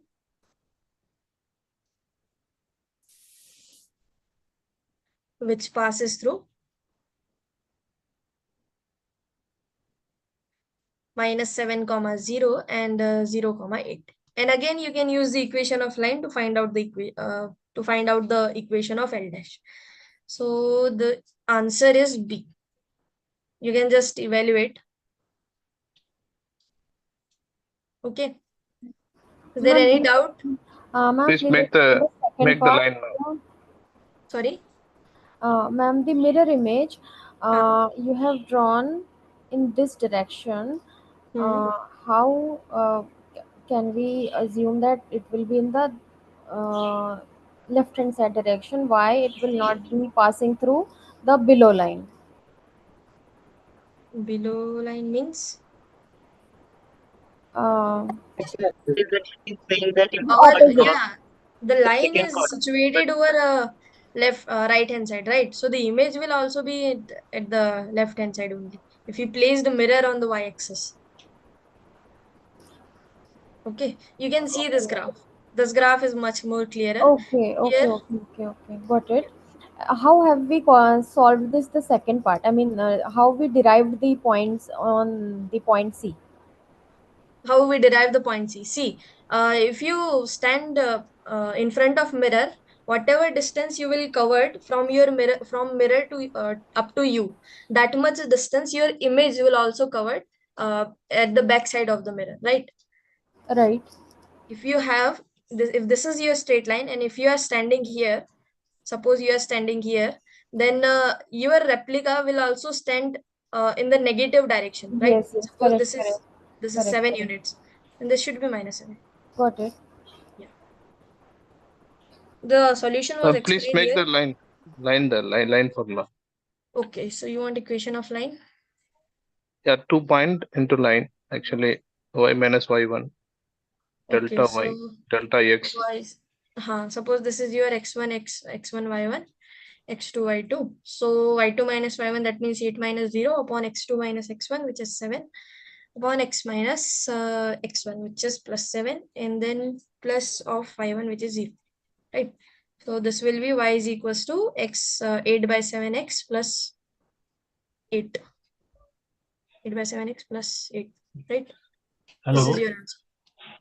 Madam, can we solve this using the idea that the slope will be equal? I was thinking of the general equation of the line and using the slope by minus a by b. Minus what? The minus of x-intercept by y-intercept. Using that formula, calculating the slope. You And can then calculate, because this line, this opposite line is actually the inverse. No, it's not exactly inverse, but somehow you can relate it. I think I was getting answer the first option, but the signs Okay. were different. Yeah, 7. see, there is no exact relation between the slope of these two lines. Because they are not either inverse, exactly inverse, they are just replica about x-axis, about y-axis. So I don't think you can get. Ma'am, I have two queries. Okay. One is this particular equation. I just rearranged the equation with the basic y is equal to mx plus c. With that basic equation, line equation, I rearranged that 7y plus 8x is equal to 5x. And then they have given the hint as only the sign of the x-coordinate changes in y-axis. So I just directly applied and I arrived at the answer B. Right. If Because they have given this hint, we can do it like this. yeah, you Yeah. can use And this the hint. next thing I wanted to ask is, how about if they say if the mirror image is taken with respect to x-axis, then what will happen? Okay, if the mirror is taken with respect to x-axis, then you just have to replicate this point, this 0, Y-axis sign will change? Yeah. Okay. Y-axis Okay. sign will change. Yeah, you Okay. can use this hint that only the sign of x-coordinate changes when y-axis is mirror. But yeah, the solution which I have given is more general. I mean, if they have given you mirror with respect to any of the line, just forget about x-axis, y-axis, any of the line. What you have to do, you just have to calculate one point that's situated on that line. Okay, let me explain this.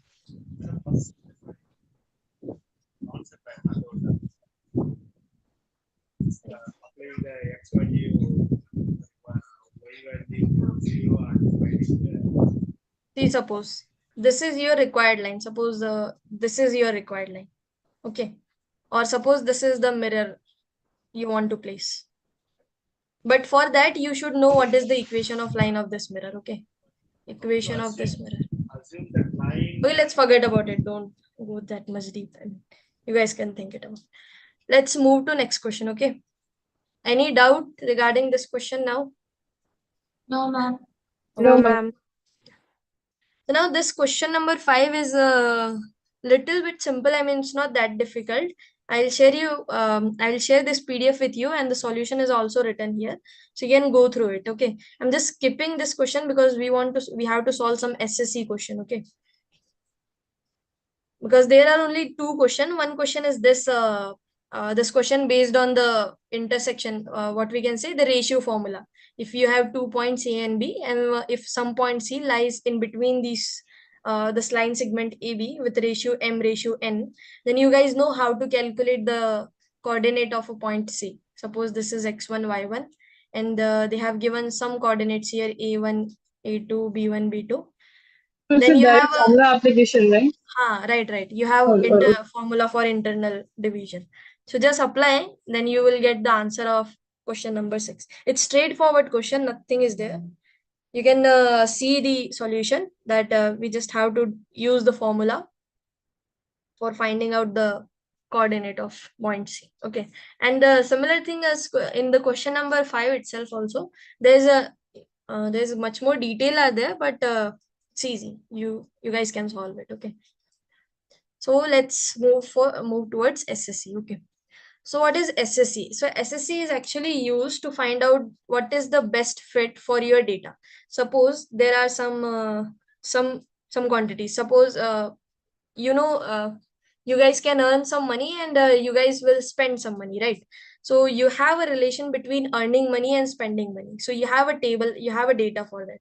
But if you want to find out some explicit relation, like by meaning explicit relation, if you want to find out any linear relation between these two data, that is, there exist any linear best fit for your data. So that means, suppose you have such kind of thing.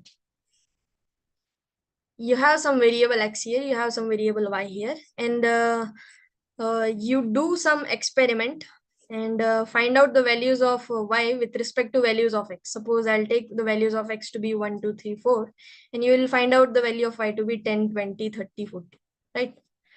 Now you can observe that this values you can generally determine by the equation y is equals to x multiplied by 10, right?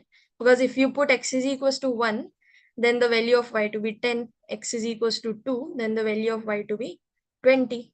So that means this equation, this y is equals to x into 10, is the best fit for your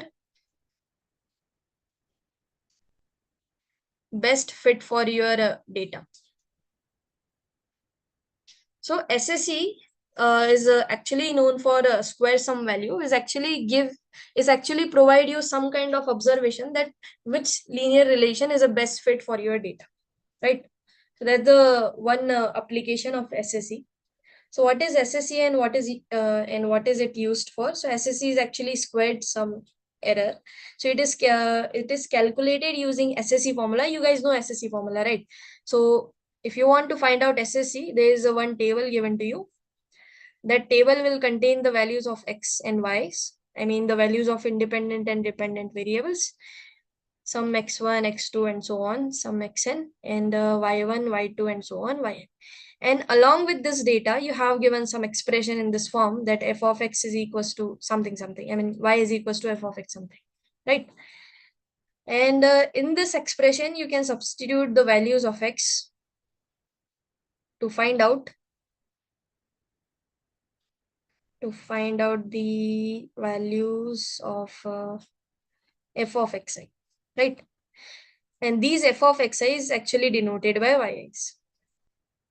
Yeah, or you can just in place of f of x, since you guys are only familiar with the linear relation, we'll just give you the linear equation itself. That means y is equals to mx plus c. So here you can substitute the value of x and you can find out your values of y, and then you just use this formula. This formula says that sum all the terms with this thing, that yi minus of m of xi plus c the whole square, where I is ranging from 1 to n, where n is the number of data points you have given. Suppose I have given you 10 data points, then your n will just replaced by 10. Okay, so this is the general meaning of SSE and general formula for SSE. Okay, so where yi's are the actual values. Actual values are those values which are given in the table. Okay. It can be used to calculate the best fit for your given set of data. Okay. So now SSE can't be negative because this square should be here. Okay. So SSE is actually giving you some type of error, right? But here we are doing squaring. First we are squaring it and then we are adding. I mean, first we are squaring the difference. This is difference, right? First we are finding the difference, then we are squaring the difference and then adding the difference. So that means SSE can't be negative. Okay. So because SSE is given by this formula, the square, so the squared function, so the least possible value is 0. So that means it can't be negative. So just remember this thing, that SSE can't be negative. Okay.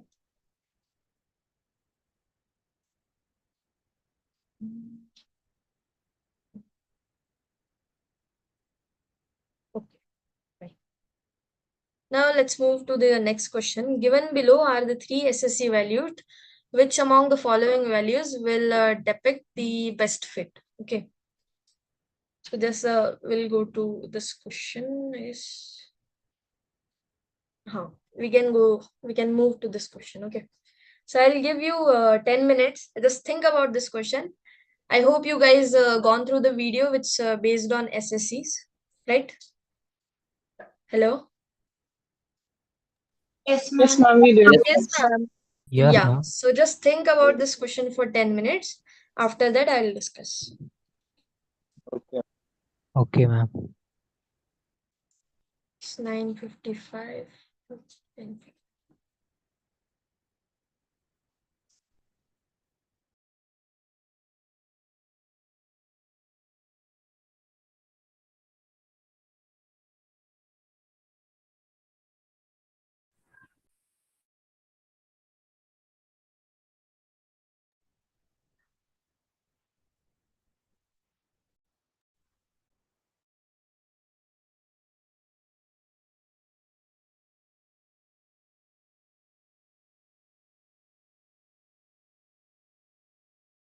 Hello, ma'am.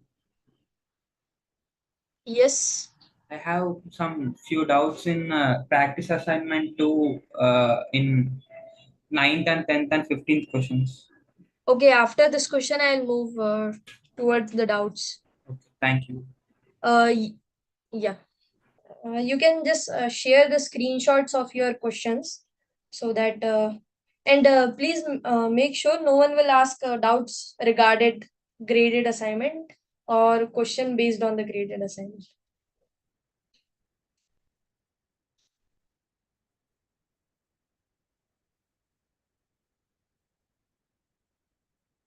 Ma'am, where I have to share the screenshots? In the chat itself, you can share it. Okay.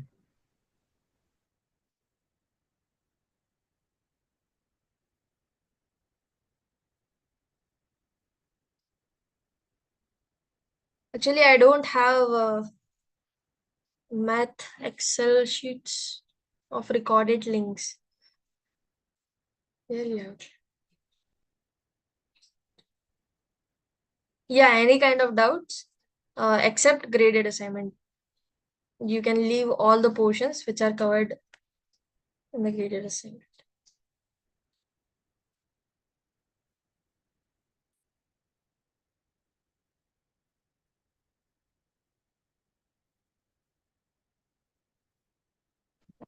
Ma'am, Hmm. ma'am, my doubt is a little weird, but I want to understand that if we take S like when y is equal to f of x, we put the value of x in the function and find different y's, and then like subtract it and find the squared sum error. But when it is given like s is equal to vt, how do we identify which is y, which is x? See, you can take any of them, but in general, I guess t is taken to be your x and s is taken to be your y, because you can just change what is this distance traveled by s. I mean, you can, yeah, this is your x and this is your y. Since the time is in your hand, you can change the time, but the distance traveled by a particle is depend on the particle. So you can use that thing, but they should explicitly mention what is your x and what is your y. Otherwise also, if you don't recognize what's your independent or dependent variable, that's also fine, because if we suppose that my y is equals to s, then I'll use this equation s is equals to vt, right? For calculating the values of f of xi, right? Otherwise, if I suppose my y is equals to t, then I'll use this equation that t is equals to s by v, right? So in both of the cases, the SSC I don't think will affect, because SSC somehow provide you the error between your perfect fit and whatever you observe. No, ma'am, it will change. It will change? Yes, ma'am, I have tried. Actually, I did not want to mention the graded assignment thing, but I'm not asking the answer, but I'm saying in graded assignment, PV is RT is there. Both sides we have two variables, and we have the value of V, and we have also have the value of R. So basically, both P and T are interdependent. So we cannot easily identify which is Y, which is X. But I think they should not change. Okay, let's calculate with both of the data. Let's try it out. Okay. Yes, ma'am. Okay, ma'am. We can try. I think might be I have done some mistake. Thank you, ma'am. Because if the best fit is given by your SSE, then that best fit should be same for both of the variables, right? It should not differ if we change the dependencies. Actually, it can differ, ma'am, because the values which they will be they have mentioned, for example, in this case, S as 3, 9, 13, 14, and 17, whereas T does not have the same values. So when we apply the S is equal to VT, we are subtracting from different values. Ultimately, it will change the differences. Okay, let's see. Okay. Yeah, there are questions regarding SSE in grade assignment.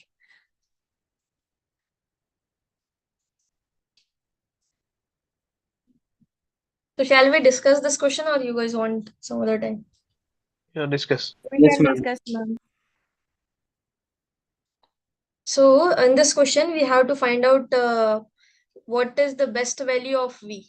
I mean, what value of V we will take. Our SSE will be the minimum.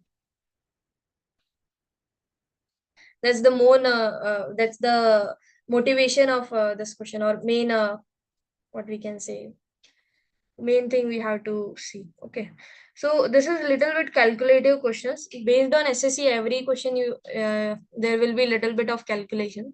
So here we have given S, we have given T, right? So we have to find out if we are given S is equals to VT, this relation, what will be our best fit, right? Based on V. So what we'll do, we'll put different values of V, namely 2.5, 1.5, 2, and 1, and calculate the values of calculate the value of SSE accordingly. Right. So here, since I have given 5 points, so the formula for SSE will be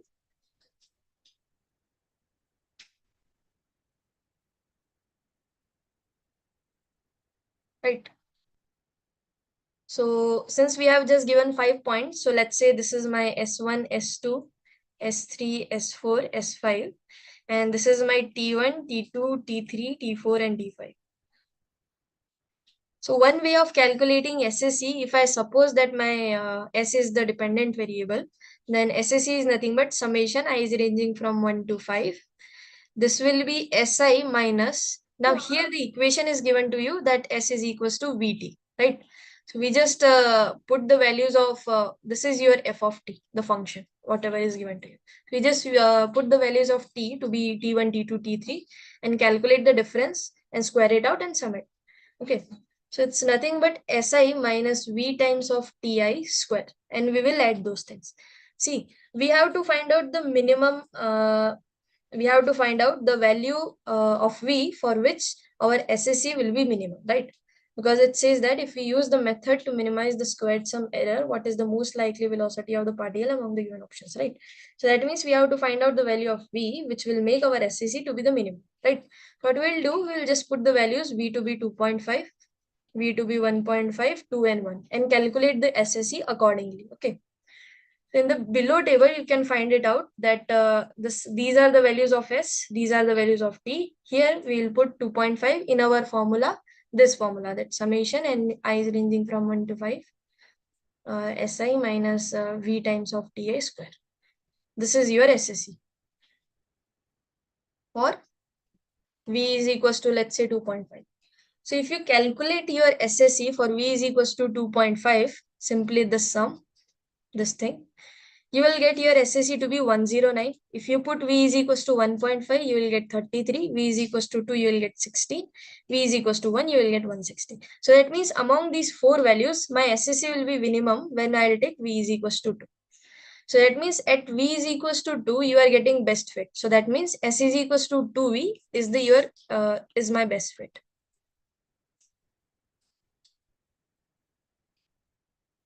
For this given data.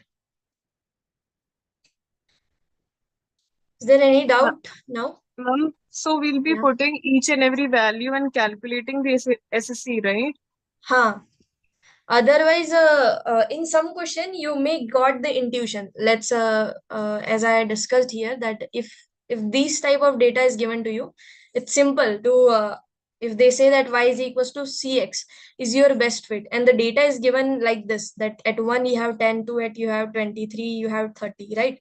So that means you can easily observe that okay, c is nothing but 10. So in some questions it is very obvious to find out what is your C, but in some question you just have to go, you have to do calculations. Sorry?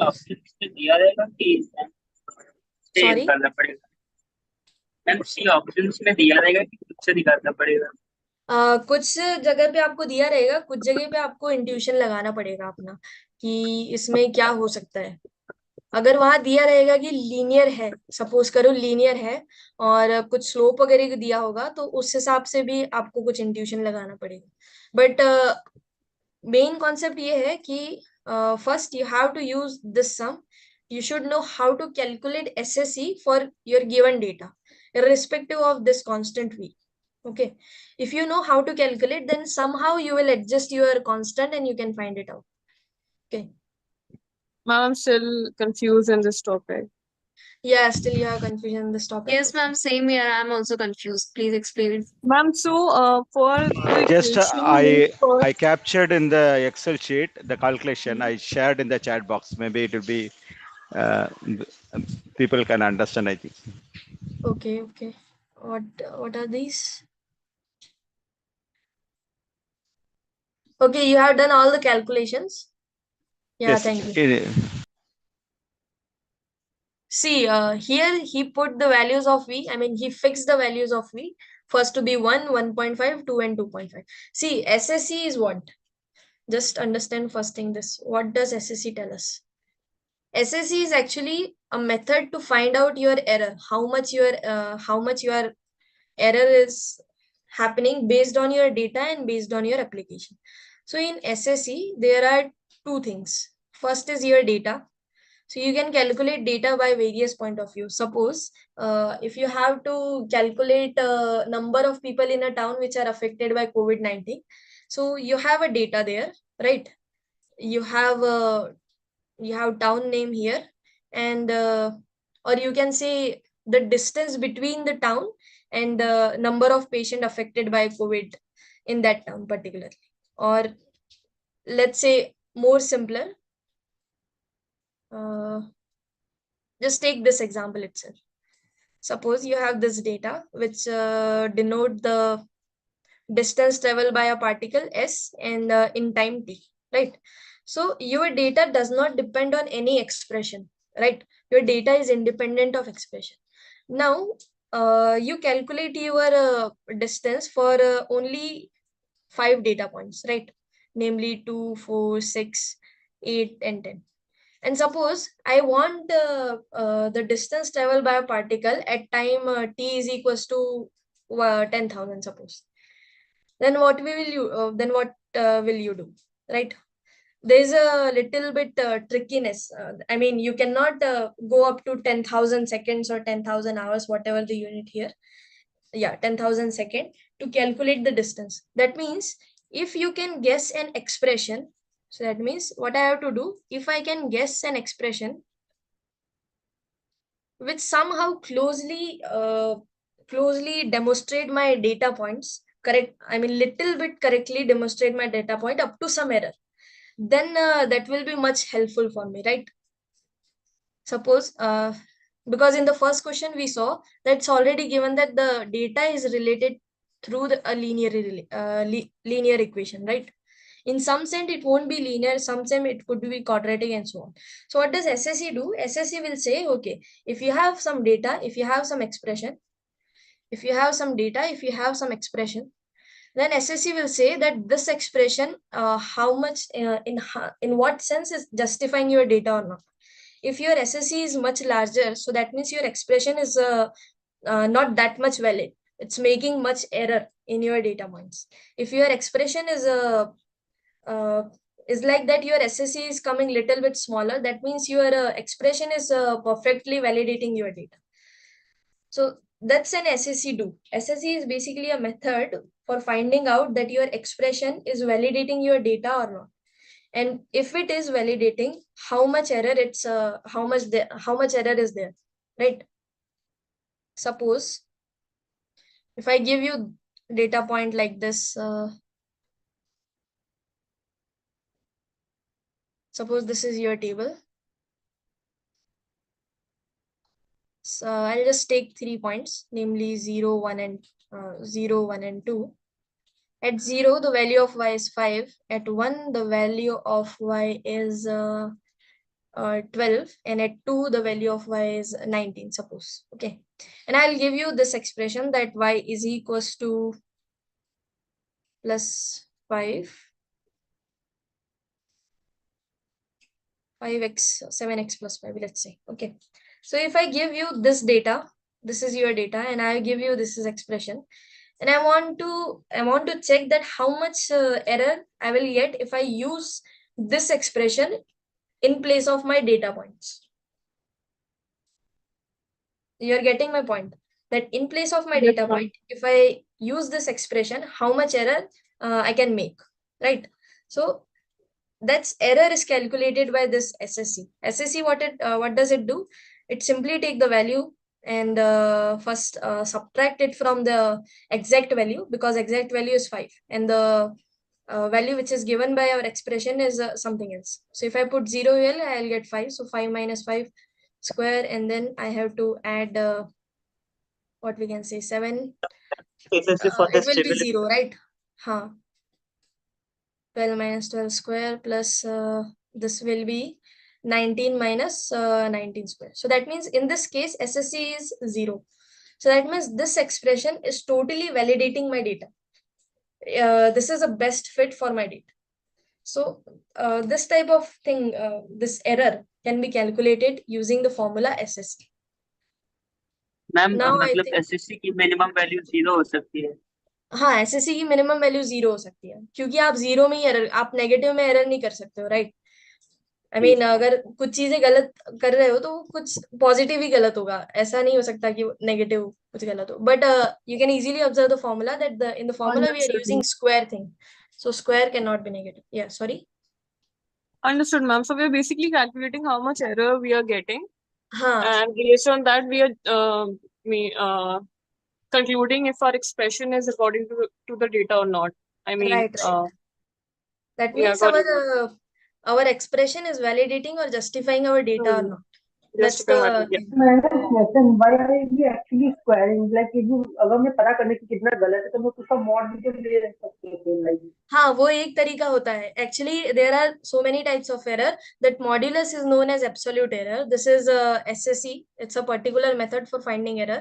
There are so many types of error: relative error, absolute error, and this SSE, and all other type of things, which will justify our what we can say, which expression is validating our data type of thing. So this is a one kind of method for finding out error. That's it. Nothing else. Now I think the concept may be much clearer to you. Yes, ma'am, got it. Yeah. Yes, ma'am, clear. Since I don't have time, I'll check this dependency and independency thing.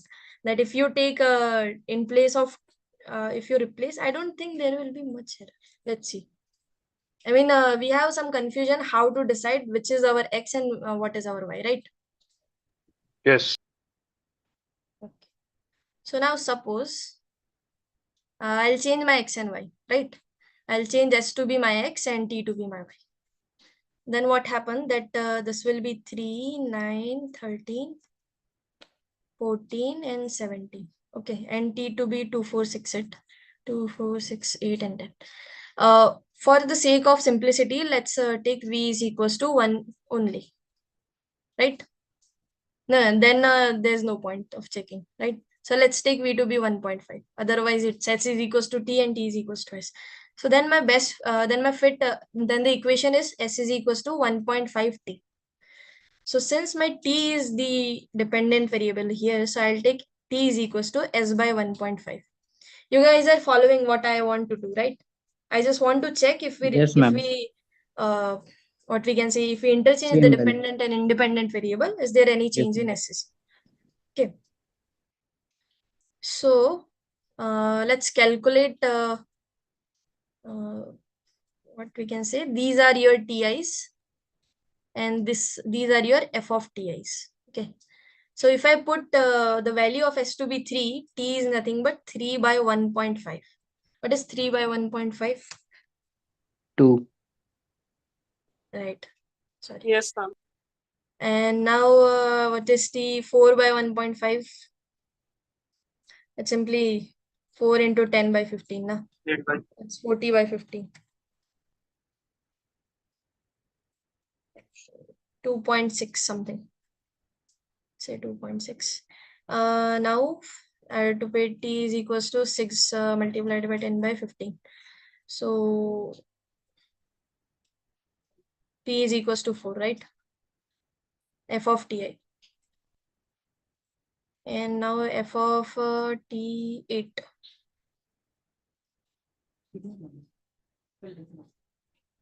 It's 8 multiplied by 10 by 15. So it's 80 by 15. So it should be 4 something. 5.33.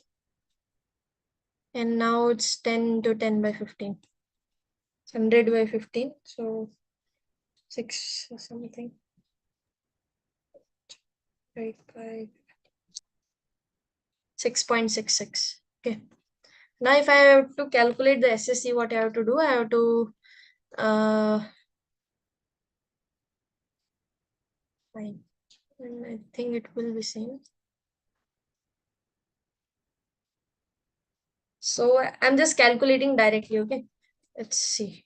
So 2 minus 2, first entry will become 0 since the both entries are same. Now next will be 4 minus 2.6 and then square it up. Then we have to add 6 minus 4, which is 2. 2 square is 4. And then we have to add 5.8 minus 5.3.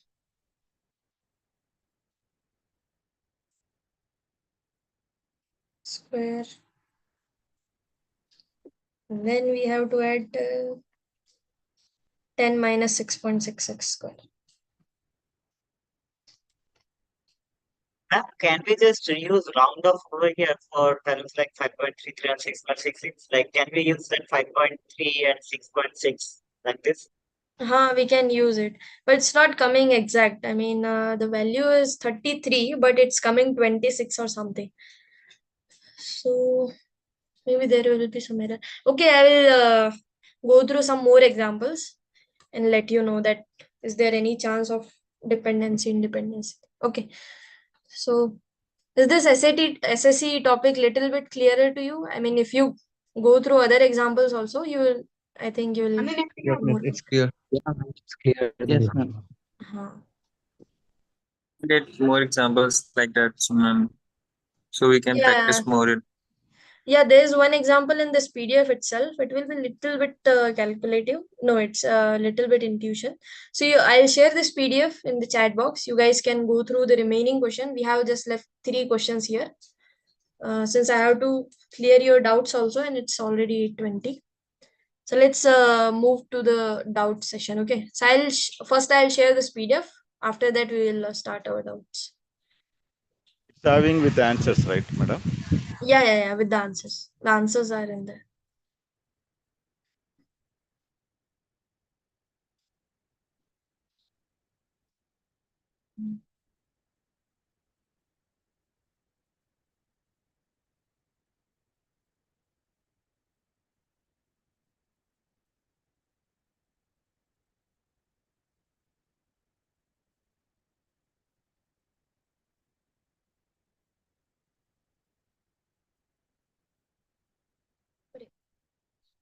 Right.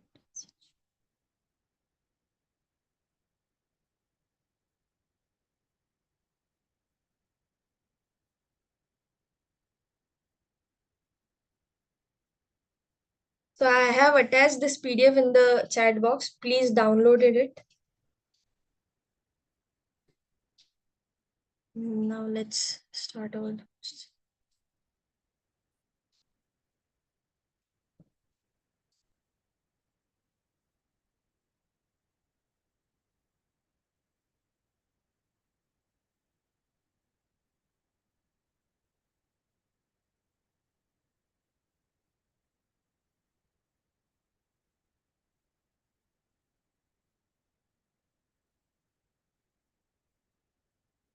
Okay, so in which question you guys have a doubt, just ask one by one and share a screenshot of that question so that then we'll see. And if you don't have any doubt, you can leave the session.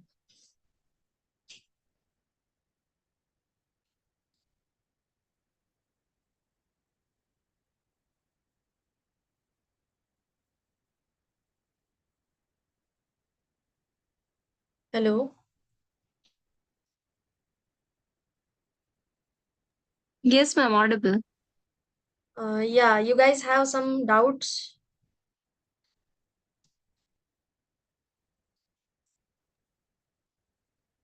First of all, ma'am, we solve all questions, then we can. Okay, if someone has, then he or she can share the screenshot of that question in the chat and we can discuss it. Otherwise, you guys can leave the session. Thank you for joining.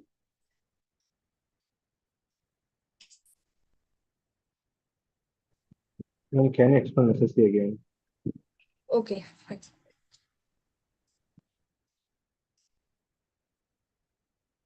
See, in if we do any scientific experiment or anything, we have some data points, right? We have some data collected by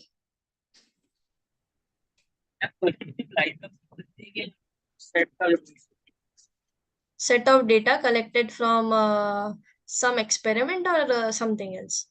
Or you can take set of... Sorry?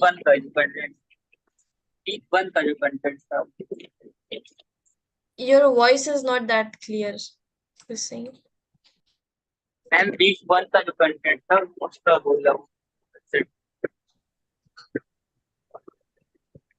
Abhinav, week 1 what? Week 1 का जो content था ma'am set ma'am ये line जो है ये week 2 में start हुआ है मैं वीक 1 का जो एक क्वेश्चन था वो पूछना चाह रहा हूँ अच्छा हाँ तो पूछ सकते हो आप बाद मतलब एसएससी एक्सप्लेन करने के बाद में कोई इशू नहीं स्क्रीनशॉट भेज दो बस चैट पे Here the SSC problem is to understand the x and y and fitting into the formula. That is the main task for me. So I know the formula, I know calculation, but according to the tabular column, so which one has to be? That is still I'm getting confused. See, whenever you have the minimum SSC, that will be your best fit, right? Since we have 16 is the minimum. I mean, SSC is actually. I'm not asking that. So I'm asking that the question itself. Go back to the question. From there, yes, what is my x? What is my y? Yeah, that's Still the thing here. Actually, we still have a issue there because if you replace x and y, I think the SSC should not change. But in calculation, there is a little bit gap between that. So I'll confirm you in the next session. That is also fine, but here, so the formula is like y minus yi minus what is the formula? yi minus mxi xi plus c, right? Plus C. What is y? What is y? What is yi? What is xi? What is so c? yi's are your data points. Whatever data points is already given to you. These are given data points. And Which one, ma'am? x's are these values. These independent values are x. By default, can I take the top one as x and bottom one yy? See, I can't say you can take because if someone write x at the top, then that will be difficult, right? In this question, it is little bit what we can say convincing that distance of a particle will depend on the time, right? Velocity of Okay. yeah. What is C here then? Hmm? C here. So where? C plus C. The formula has C, no, plus C. Ha. So that is the point given in the option, right? Yeah, right. No. This M is given in the option. This C is 0 here. Because this is S is equals to Vt plus 0, right? So if you take S to be your Y, your T to be X, so it's simply Mx plus 0. So here 0, C is 0, M is Okay. asking. Yeah. But some here some of the formula has C as well, right? Yeah, some of the formula will have C. Then that C will be given to you, because obviously they can't give two constants. That's what. Actually, by understanding the question itself, it is really tough. To derive the formula, it is easy. To get the formula value, it is okay, fine. It is absolutely easy. But what you're saying here, how to apply those numbers into the formula, that is really tough. Okay. See, these yi's are your data points. These yi's, these are your data points. Okay, whatever given in the table. Yes. Now minus with M. So in some time M is given to you, or in our previous question we have to determine what is the best value of M could possible, right? Yes. Xi again you can take from the table, right? And again C will given to you, or they will ask in I mean either they will give you C or they will give you M. They can't make both of them to be unknown, right? Yes. And then you just have to sum it up, whatever up to whatever number of data points you have given in your table. Here we just have given 5 data points, I guess, so that's why we do 5 times of summation. Okay. Now it's clear? Okay, you haven't done. Ma'am, when will we consider C as a 0? It's already given in the expression, right? It's S is equals to Vt plus 0, right? We have Mx plus C. Y is equals to Mx plus C. Here it is given that S is equals to Vt plus 0. There is nothing, that means 0. That means C is already given to be 0. Okay, ma'am. So the V is the given option, S is Y, and sorry, Y is that S, right? Correct. Okay. Hope they are giving the hint in the exam. Yeah, I also hope that they will either explicitly mention what is your dependent independent variables, or they have given some hint that this thing is depending on this thing, or if we change this thing, something like that. Oh, you said that independent variable depending in the. I don't understand the term. See, What what is happened in mathematics, we obviously I mean in general sense, we take x to be our independent variable, because we have given some y is equals to mx plus c type of thing, right? So if you change your x, the y will change, right? Yes, correct. So that means this x, the value of y somehow depends on the value of x, right? So Y will be constant always. Sorry. So Y will be constant if it is the X change, the Y changes. Otherwise, it is no. Otherwise it won't. So that's why we in general say that x is our independent variable and y is our dependent variable. Okay, that will be given in the question, right? Okay, now I understand. This one is you didn't explain this independent and what is the dependent variable? Dependent. So the velocity will be, I mean, the speed will be changed depends upon the velocity and time, right? Now I understand. Just now I understand the question itself. Thank you. Okay. Yeah. I mean, we are so habitual of these terminologies. That's why I didn't No, think. that's actually we are from the non-max background. Actually, since it's been long time, so we forgot everything. So just again, we are restarting again. Yes. So this 10th question or 9th question, who share that thing? Ma'am, the 9th one here. The 10th one here. 10th one. This question does not belong to graded assignment, I hope. right? Suppose f1x, because Actually, you cannot. I said it is a graded assignment, but it is a graded assignment of week 1 and it's worse. So Yes, you ma'am. can This week Okay. one, this is no problem. Actually, nobody's understand this question. Okay, so fine. So week one's deadline are already over, I think. So we can discuss Yes, it. ma'am. Mhm. So suppose f1, f2 are functions defined on domain d1, d2 respectively, and codomains are subsets of R. What will be the domain of function f1x plus f2x? Okay. See, whenever we talk about domain, so domains are the collection of all those points where f is well defined. By well defined means you can talk about the values of x, right? So by a function, f is my function. So by a function, what we mean, so f is said to be a function from a to b if there is if for every a in a, if for every a in a, there is a unique b in b in such a way that this a will map to this b via f, right? And this a is said to be the domain of a function, right? So domain is actually all those points where my f is well defined, because in the definition of function we say that f is said to be a function from a to b if for every a in a. That means at every point of a, my function should give me an output if I take a to be my input, right? So here they say that we have two functions f1 and f2. f1 has domain d1 and f2 has domain d2. So that means this function f1 is well defined for all values which we take from d1, right? And similarly f2 is well defined for all values which belongs to d2, right?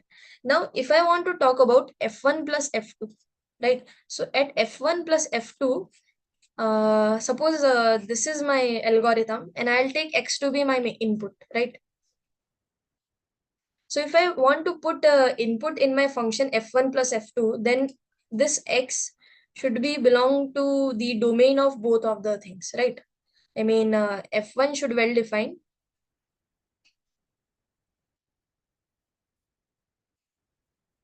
F1 should well define for x, and f2 also should well define for x, right? Then only you can talk about f1 plus f2 of x. That means if you want to talk about f1x plus f2 of x, for that your f1 and f2, both of the things should give you an output, a particular output for the value x, right? If I take x which does not belong to my set d1, then my f1 function is not well defined. F1 function won't give you me any output for my input as x, right? So that means f1 won't be well defined if I'll take x outside of my domain d. Similarly, if I'll take x outside of my domain d2, my function f2 won't give me any type of output. So that means for defining f1x plus f2x, I want my x belong to both of the domains d1 and d2, both of the domains, right? So and we say that if x belongs to d1 and x belongs to d2, both of the things, an element will if an element belong to both of the things, that means that element belong to the intersection of that d1 intersection d2. So from here we can say that the domain of f1 and f1 plus f2 is nothing but d1 intersection d2. Ma'am So अगर basically, question में sorry, ma'am अगर question में ma'am जैसे ma'am इस वाले question में f1 plus f2 है ma'am, अगर क्वेश्चन में f1 इंटू f2 होता तो क्या कुछ रिजल्ट चेंज हो हाँ, जाता? नहीं, स्टिल हमें वही चीजें चाहिए पड़ती, क्योंकि अगर तुम्हें f1 ऑफ x की बात करना है तो तुम्हें इनपुट वही लेना पड़ेगा जो तुम्हारा f1 अलाउ करे, राइट? सपोज करो कि मैं किसी शॉप पे जाती हूँ और मुझे कुछ चीजें खरीदना है, तो उस शॉप पे एज एन इनपुट खाली पैसे ही रिसीव होते हैं, राइट। अगर मैं उस शॉप पे कोई और चीज, लेट्स से कोई पेन पेंसिल लेके चल जाती हूँ और मैं बोलती हूँ कि please give me in return of these things, I mean जहाँ पे वो सपोज करो तुम किसी और कंट्री में जाते हो और तुम वहाँ इंडियन रुपी का यूज करते हो, तो ऑब्वियसली वो उसे एक्सेप्ट नहीं करेंगे, right. So F1 is just like a machine or just like a algorithm. You have to give some input and then he will give you some unique output, and for every input he will give you a unique output, and whatever data points which are valid as an input, those data points are named to be domain. So similarly F1 into F2 अगर होगा तो तुम्हें दोनों चीजें valid, दोनों term जो है तुम्हारा वैलिड होना चाहिए, F1 भी और F2 भी. तो in that case also you have domain F1 intersection F2. I think the answer is F1 intersection F2 only. Am I right? Is there ma'am any doubt? मतलब फाइनली दोनों conditions को satisfy करना चाहिए, मतलब हाँ, F1 की दोनों condition चीजें वेल डिफाइन होनी चाहिए, तभी तुम दो चीजों को ऐड कर पाओगे, right. Otherwise you can't add. एक चीज अगर तुम्हारी वेल डिफाइन ही नहीं है तो उसे जोड़ोगे किसमें, तुम्हारा कोई आउटपुट नहीं बनेगा उसमें, राइट। हाँ.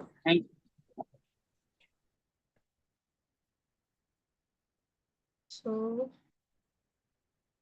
any other doubt? No, you said you'll explain Thank you, SSC again. Thank you. Okay. Thank you, ma'am. Okay, fine. Deepak Singh shared some screenshot. Deepak, do you want to discuss this question?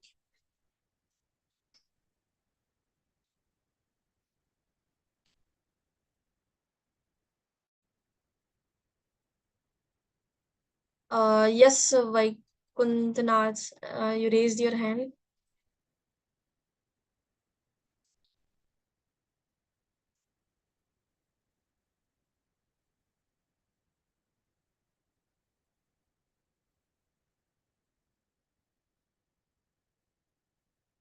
Okay, now I think we should end our session. Yeah, ma'am, give me a second. I'll just send you the screenshot. Okay, yeah. Thank you, ma'am. Thank you so much. Thank you, ma'am. Thank you for joining the session. Bye bye. Good night. Good night, ma'am. Good night, ma'am. Yeah, I will explain SSC once again. Don't worry. Ma'am ये last question ma'am वो भी अगर होगा तो possible बता दीजिए। अच्छा.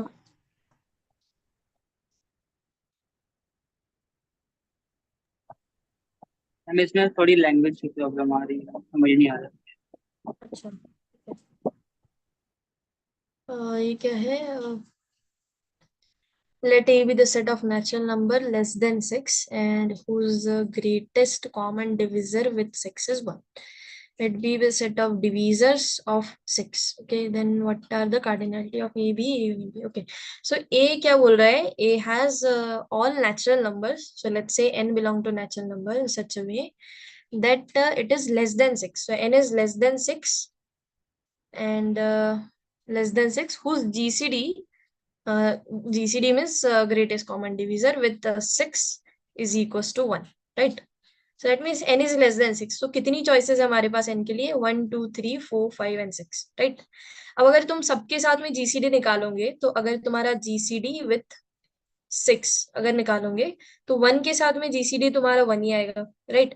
2 के साथ में GCD 2 आएगा, 3 के साथ में 3 आएगा, 4 के साथ में 2 आएगा, 5 के साथ में 1 आएगा, 6 के साथ में 6 आएगा, राइट। अब इसमें से तुम्हें वो नंबर पिक करना है जिसके साथ में तुम्हारा GCD 1 आ रहा है, right. So that means A is nothing but only 1 and ये GCD तुम्हारा 1 है, इसका मतलब 1 and 5. सो A तुम्हारा 1 and 5 हो गया। नाउ अब B पे चलते हैं। तो B बोल रहा है that B be the set of divisors of 6. Okay, divisors of 6 means B could be anything. A with a set of natural numbers that are less than 6 whose greatest common divisor is 6 is 1. Let B be the set of divisors of 6. What are they? Okay, so divisors of 6 means all those numbers which can divide 6. So the numbers which can divide 6 are only 1, 2, 3 and 6 itself, right? So इसका मतलब B के पास में ये 4 number होने चाहिए 1, 2, 3 and 6, right? So the cardinality of, am I right? Yes, ma'am. So now you can find out the cardinality of AB union intersection of numbers. Thank you. Yeah. Ma'am, I've Yes. shared one screenshot on the chat. Could you please help me understand that question? Yeah. Question number 9. It was from week 1 graded assignment. Okay, week 1 graded assignment.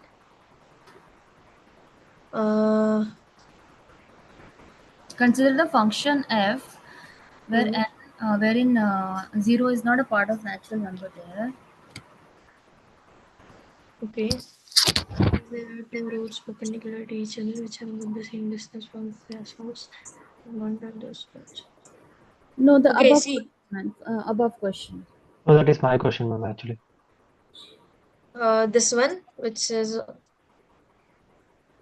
Ma'am, the this black. relation function question. Above, black one.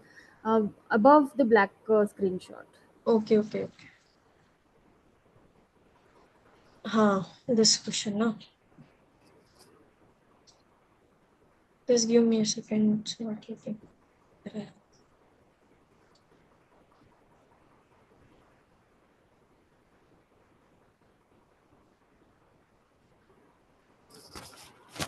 Let me discuss this. After that, I'll come back to you. Okay. This one, right? Yes. So yeah. Fine. So consider the function f and g given by x plus 1 dx is this. Which of the following option is? So what's your doubt? Ma'am, how to approach this question? Okay. See. We have to find out f is 1, 1 to 1, but not onto. Okay. So for 1, 1, you have this inequality that whenever your x1 not equals to x2, this should imply your f of x1 should not equals to f of x2, right? Right. So if you directly imply this inequality, then what you will get, suppose if x1 not equals to x2, then you know that x1 plus 1 is not equals to x2 plus 1, right? Correct. So that means f of x1 is not equals to x2. So from here, we can say that my f is 1, 1, right? Okay. Yeah. Got Now it. here you observe that the set is given to be natural number minus 0. This is your domain, right? Domain is given to be natural number minus 0. So if you put f to be 1, then the f of 1 is nothing but 2, right? F of 2 is nothing but 3 and so on, right? So here in the codomain is given to be natural number minus 0. Natural number minus 0, this set will start with 1, 2, 3 and so on, right? So that means this 1 does not have any pre-image. So that means this 1 does not have any input and does not have any pre-image, right? So that's why this function is 1, 1, but not onto. So whenever you want to talk about onto, just observe your codomain. Is there any element which does not have pre-image? If you find, then that means the function is not onto. In this case, it will be 1. Okay, so f is 1, 1, but not onto. Okay. Similarly, we can approach for g also. Since g of x is given to you, that f of x minus 1, if your x is strictly greater than 1, and otherwise it will be 1. If x is equals to 1. If you have some doubt, just calculate some values. Let's say g of 1. So g of 1 क्या होगा? G of 1 पे value 1 दी है. G of 2 क्या होगा? Scroll the screen up. It is going down. Okay, sorry. Yeah. So g of 2 क्या होगा? G of 2 will be f of 2 minus 1, right? Since now we have to apply this expression when our x is strictly greater than 1. So f of 2 is what? So f of 2 is nothing but 2 plus 1 minus 1, which is 2. So that means g of 2 is 2. Now similarly, if you calculate g of 3 is nothing but f of 3 minus 1. So that means g of 3 is nothing but 3 plus 1 minus 1, which is again 3. That means g is nothing but identity function. G of n is equals to n. And you know that identity function is both 1, 1 and onto. Okay. So see, here you have 3 approaches. For 1, 1, you can use these 2 formulas, that x1 not equals to x2. This should imply f of x1 not equals to x2, f of x2. Other one is this one, that if your f of x1 is equals to x2, f of x2, then this should implies x1 is equals to x2. Whatever will, whichever is simpler, you can use that. In this case, this one is much more simpler than this one. This one is also simpler because if you suppose f of x1 is equals to f of x2, then simply x1 plus 1 is equals to x2 plus 1. So you can cancel it out 1. So it's simply x1 is equals to x2, right? Okay. This one is Got correct. it. Got it. Got it, ma'am. Thank you so much. Okay, thank you. Now I'll discuss your question. Sorry. Yes, ma'am. Actually, I have shared you another screenshot. The last one. Yeah, the last one. That's how I solved it, but I got the wrong answer.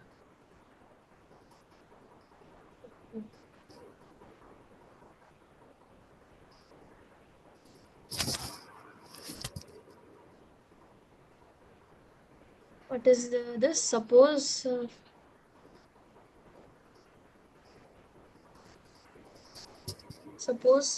this question. Okay. So suppose there are two routes perpendicular to each other. Suppose there are two roads perpendicular to each other, which are both at the same distance from Priya's house. Okay, so from Priya's house, they have same distance. So let's say this is your origin. What do we mean by distance of a road?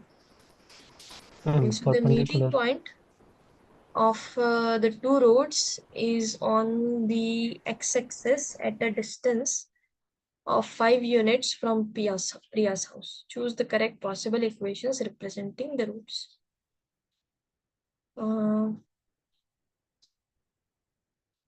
And this First question, thing. x is equal to the origin is a Priya house, and then the x the minus x actually minus 5.0, and the right side would be 5.0. So Yeah, two because they roads are should given be there. perpendicular to each other, right?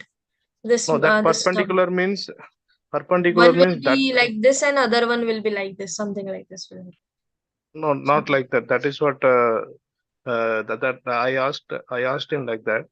So he told me not like that. That two roads should be perpendicular means there will be different road, but he was explained that same. What I'm explaining. I was saying that it is parallel, right? So he's saying not parallel. It can be perpendicular at any time, any direction also. Right. It could be perpendicular. Right. Now I'm getting what he says. Since see, if you consider these two line can also be perpendicular. Okay. But not at that point exactly, but any time it can be perpendicular. That is what he was saying. See, you have given some certain options here, right? So one thing what you can do, just use this condition, perpendicular condition. Whenever we have a perpendicular thing, the slope will be same, right? Yes, ma'am. That's No, what I the did. multiplication will be -1. Yeah. Yeah, So that's this what I option did. is valid. And Ma'am, I got actually, in this question, second line, they are saying the meeting point of two roads is on the x-axis. So it cannot be parallel, right? Like the previous diagram. it It cannot could be be like the parallel. previous diagram. It has to be like the one that you've drawn on the white color surface. No, see, these two lines could be parallel, right? Suppose this But then line. they're saying equal distance, no? Equal distance. Equal distance will happen and a here. distance of 5 units from Priya's house. 5,0. Both things are meeting at x-axis with equal distance and both are parallel to each other. So this also can And can you check my diagram? Is that correct?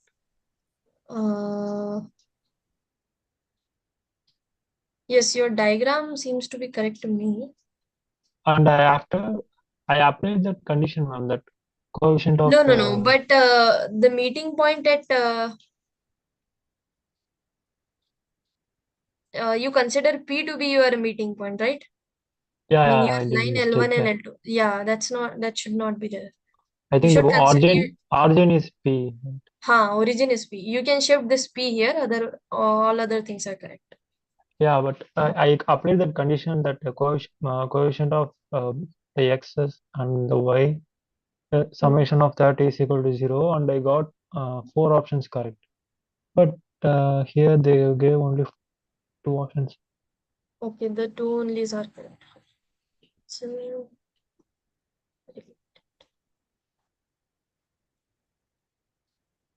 Let's see. Fine. Suppose there are two roads perpendicular to each other with which are both at same distance from Priya's house. Which both at the same distance from Priya's house. Consider it. Okay, so let's say one road is my y1 is equals to m1. Sorry, y is equals to m1 or mx plus c1. Another one is equals to y is equals to minus 1 by mx plus c2, right? I just use this perpendicular condition. So now I'm not getting what does they mean that they both have See, same distance actually, from each other. the perpendicular, we have a hint, right? M1 into M2 is equal to minus 1. M1 into M2 is equals to minus 1. So if you suppose M1 to be Truths M, also. so M2 is simply minus 1 by M. So you can consider it.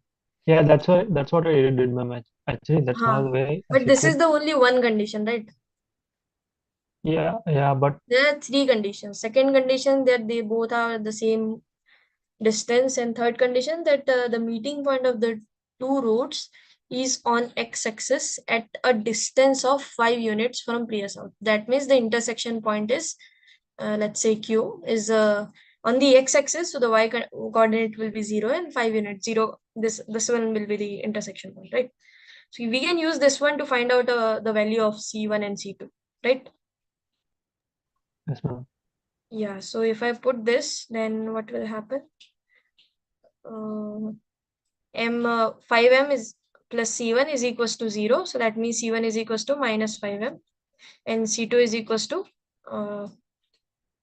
this by 5 by m, right? So that means my y is equals to mx minus 5m and y could be equals to minus 1 by mx plus 5 by n.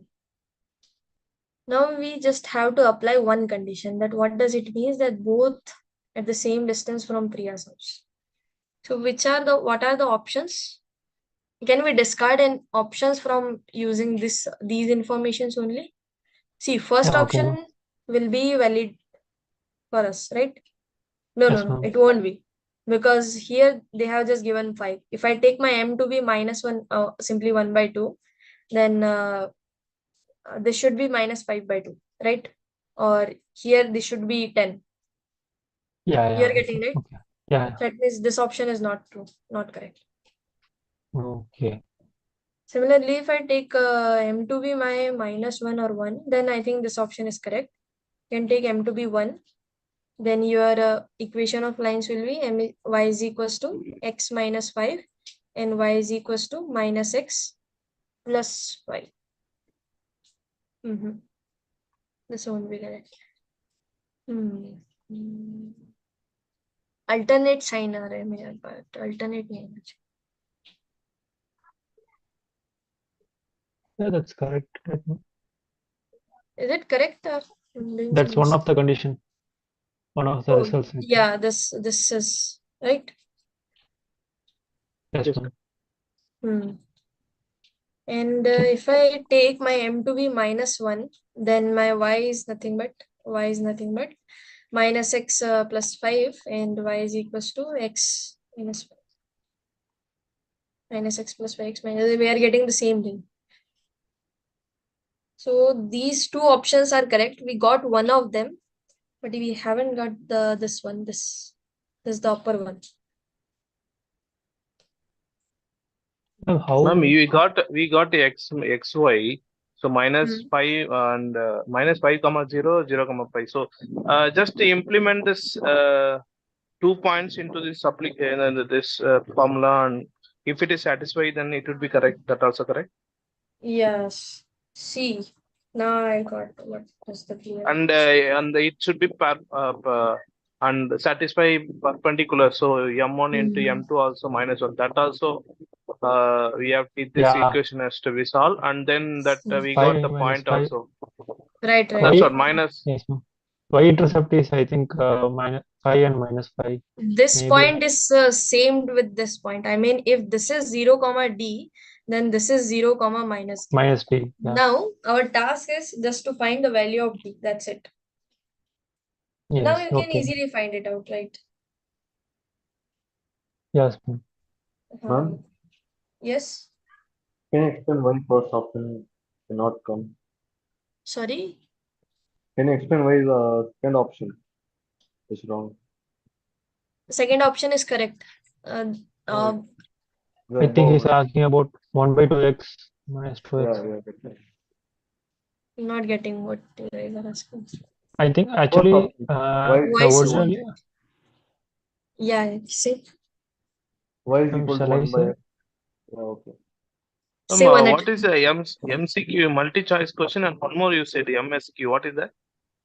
See, MCQ multiple choice question. I mean, there are multiple choices, but I know only that. one of them is correct. MSQ means a multiple select question. You can select more than Oh, one. multi-choice question means only one would be right, right? Huh. That would be not in a like a square box. It will be like a circle box will be there, right? No, it could be both things. In the graded assignment, we make that default things that if there is a square, there could be one more than one choices.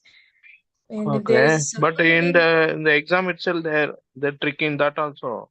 no. In the exam, we won't mention. I mean, you have to guess that it's MCQ or MSQ or what are the things. What is There this, we man? This is too tricky. It should be. Ma'am, I Then think everything will if you choose only see one only. if you go through GATE exam question paper or any of the competitive exam paper, the level will be much higher than this. This is nothing. But Oh, I'm not just terrifying you. I mean, it's okay. okay, You okay, will okay. ma'am, can you leave the since you just you are in the starting phase, you will get Hmm. every ideas. Just move along So the MSQ means it is MSQ multi selection, right? MSQ means So it will be multi-select different. question. So one or two. So maybe, but MCQ means only one, right? Only one. Okay. Okay, so shall we end our session here if possible? Yeah. Okay. Yeah, Okay. okay, ma'am. Thank you, guys. Thank you. Thank you. Thank you, ma'am. Thank you for joining. Good night. Bye. Good night. Thank you. Good night, ma'am. Thank you. Bye.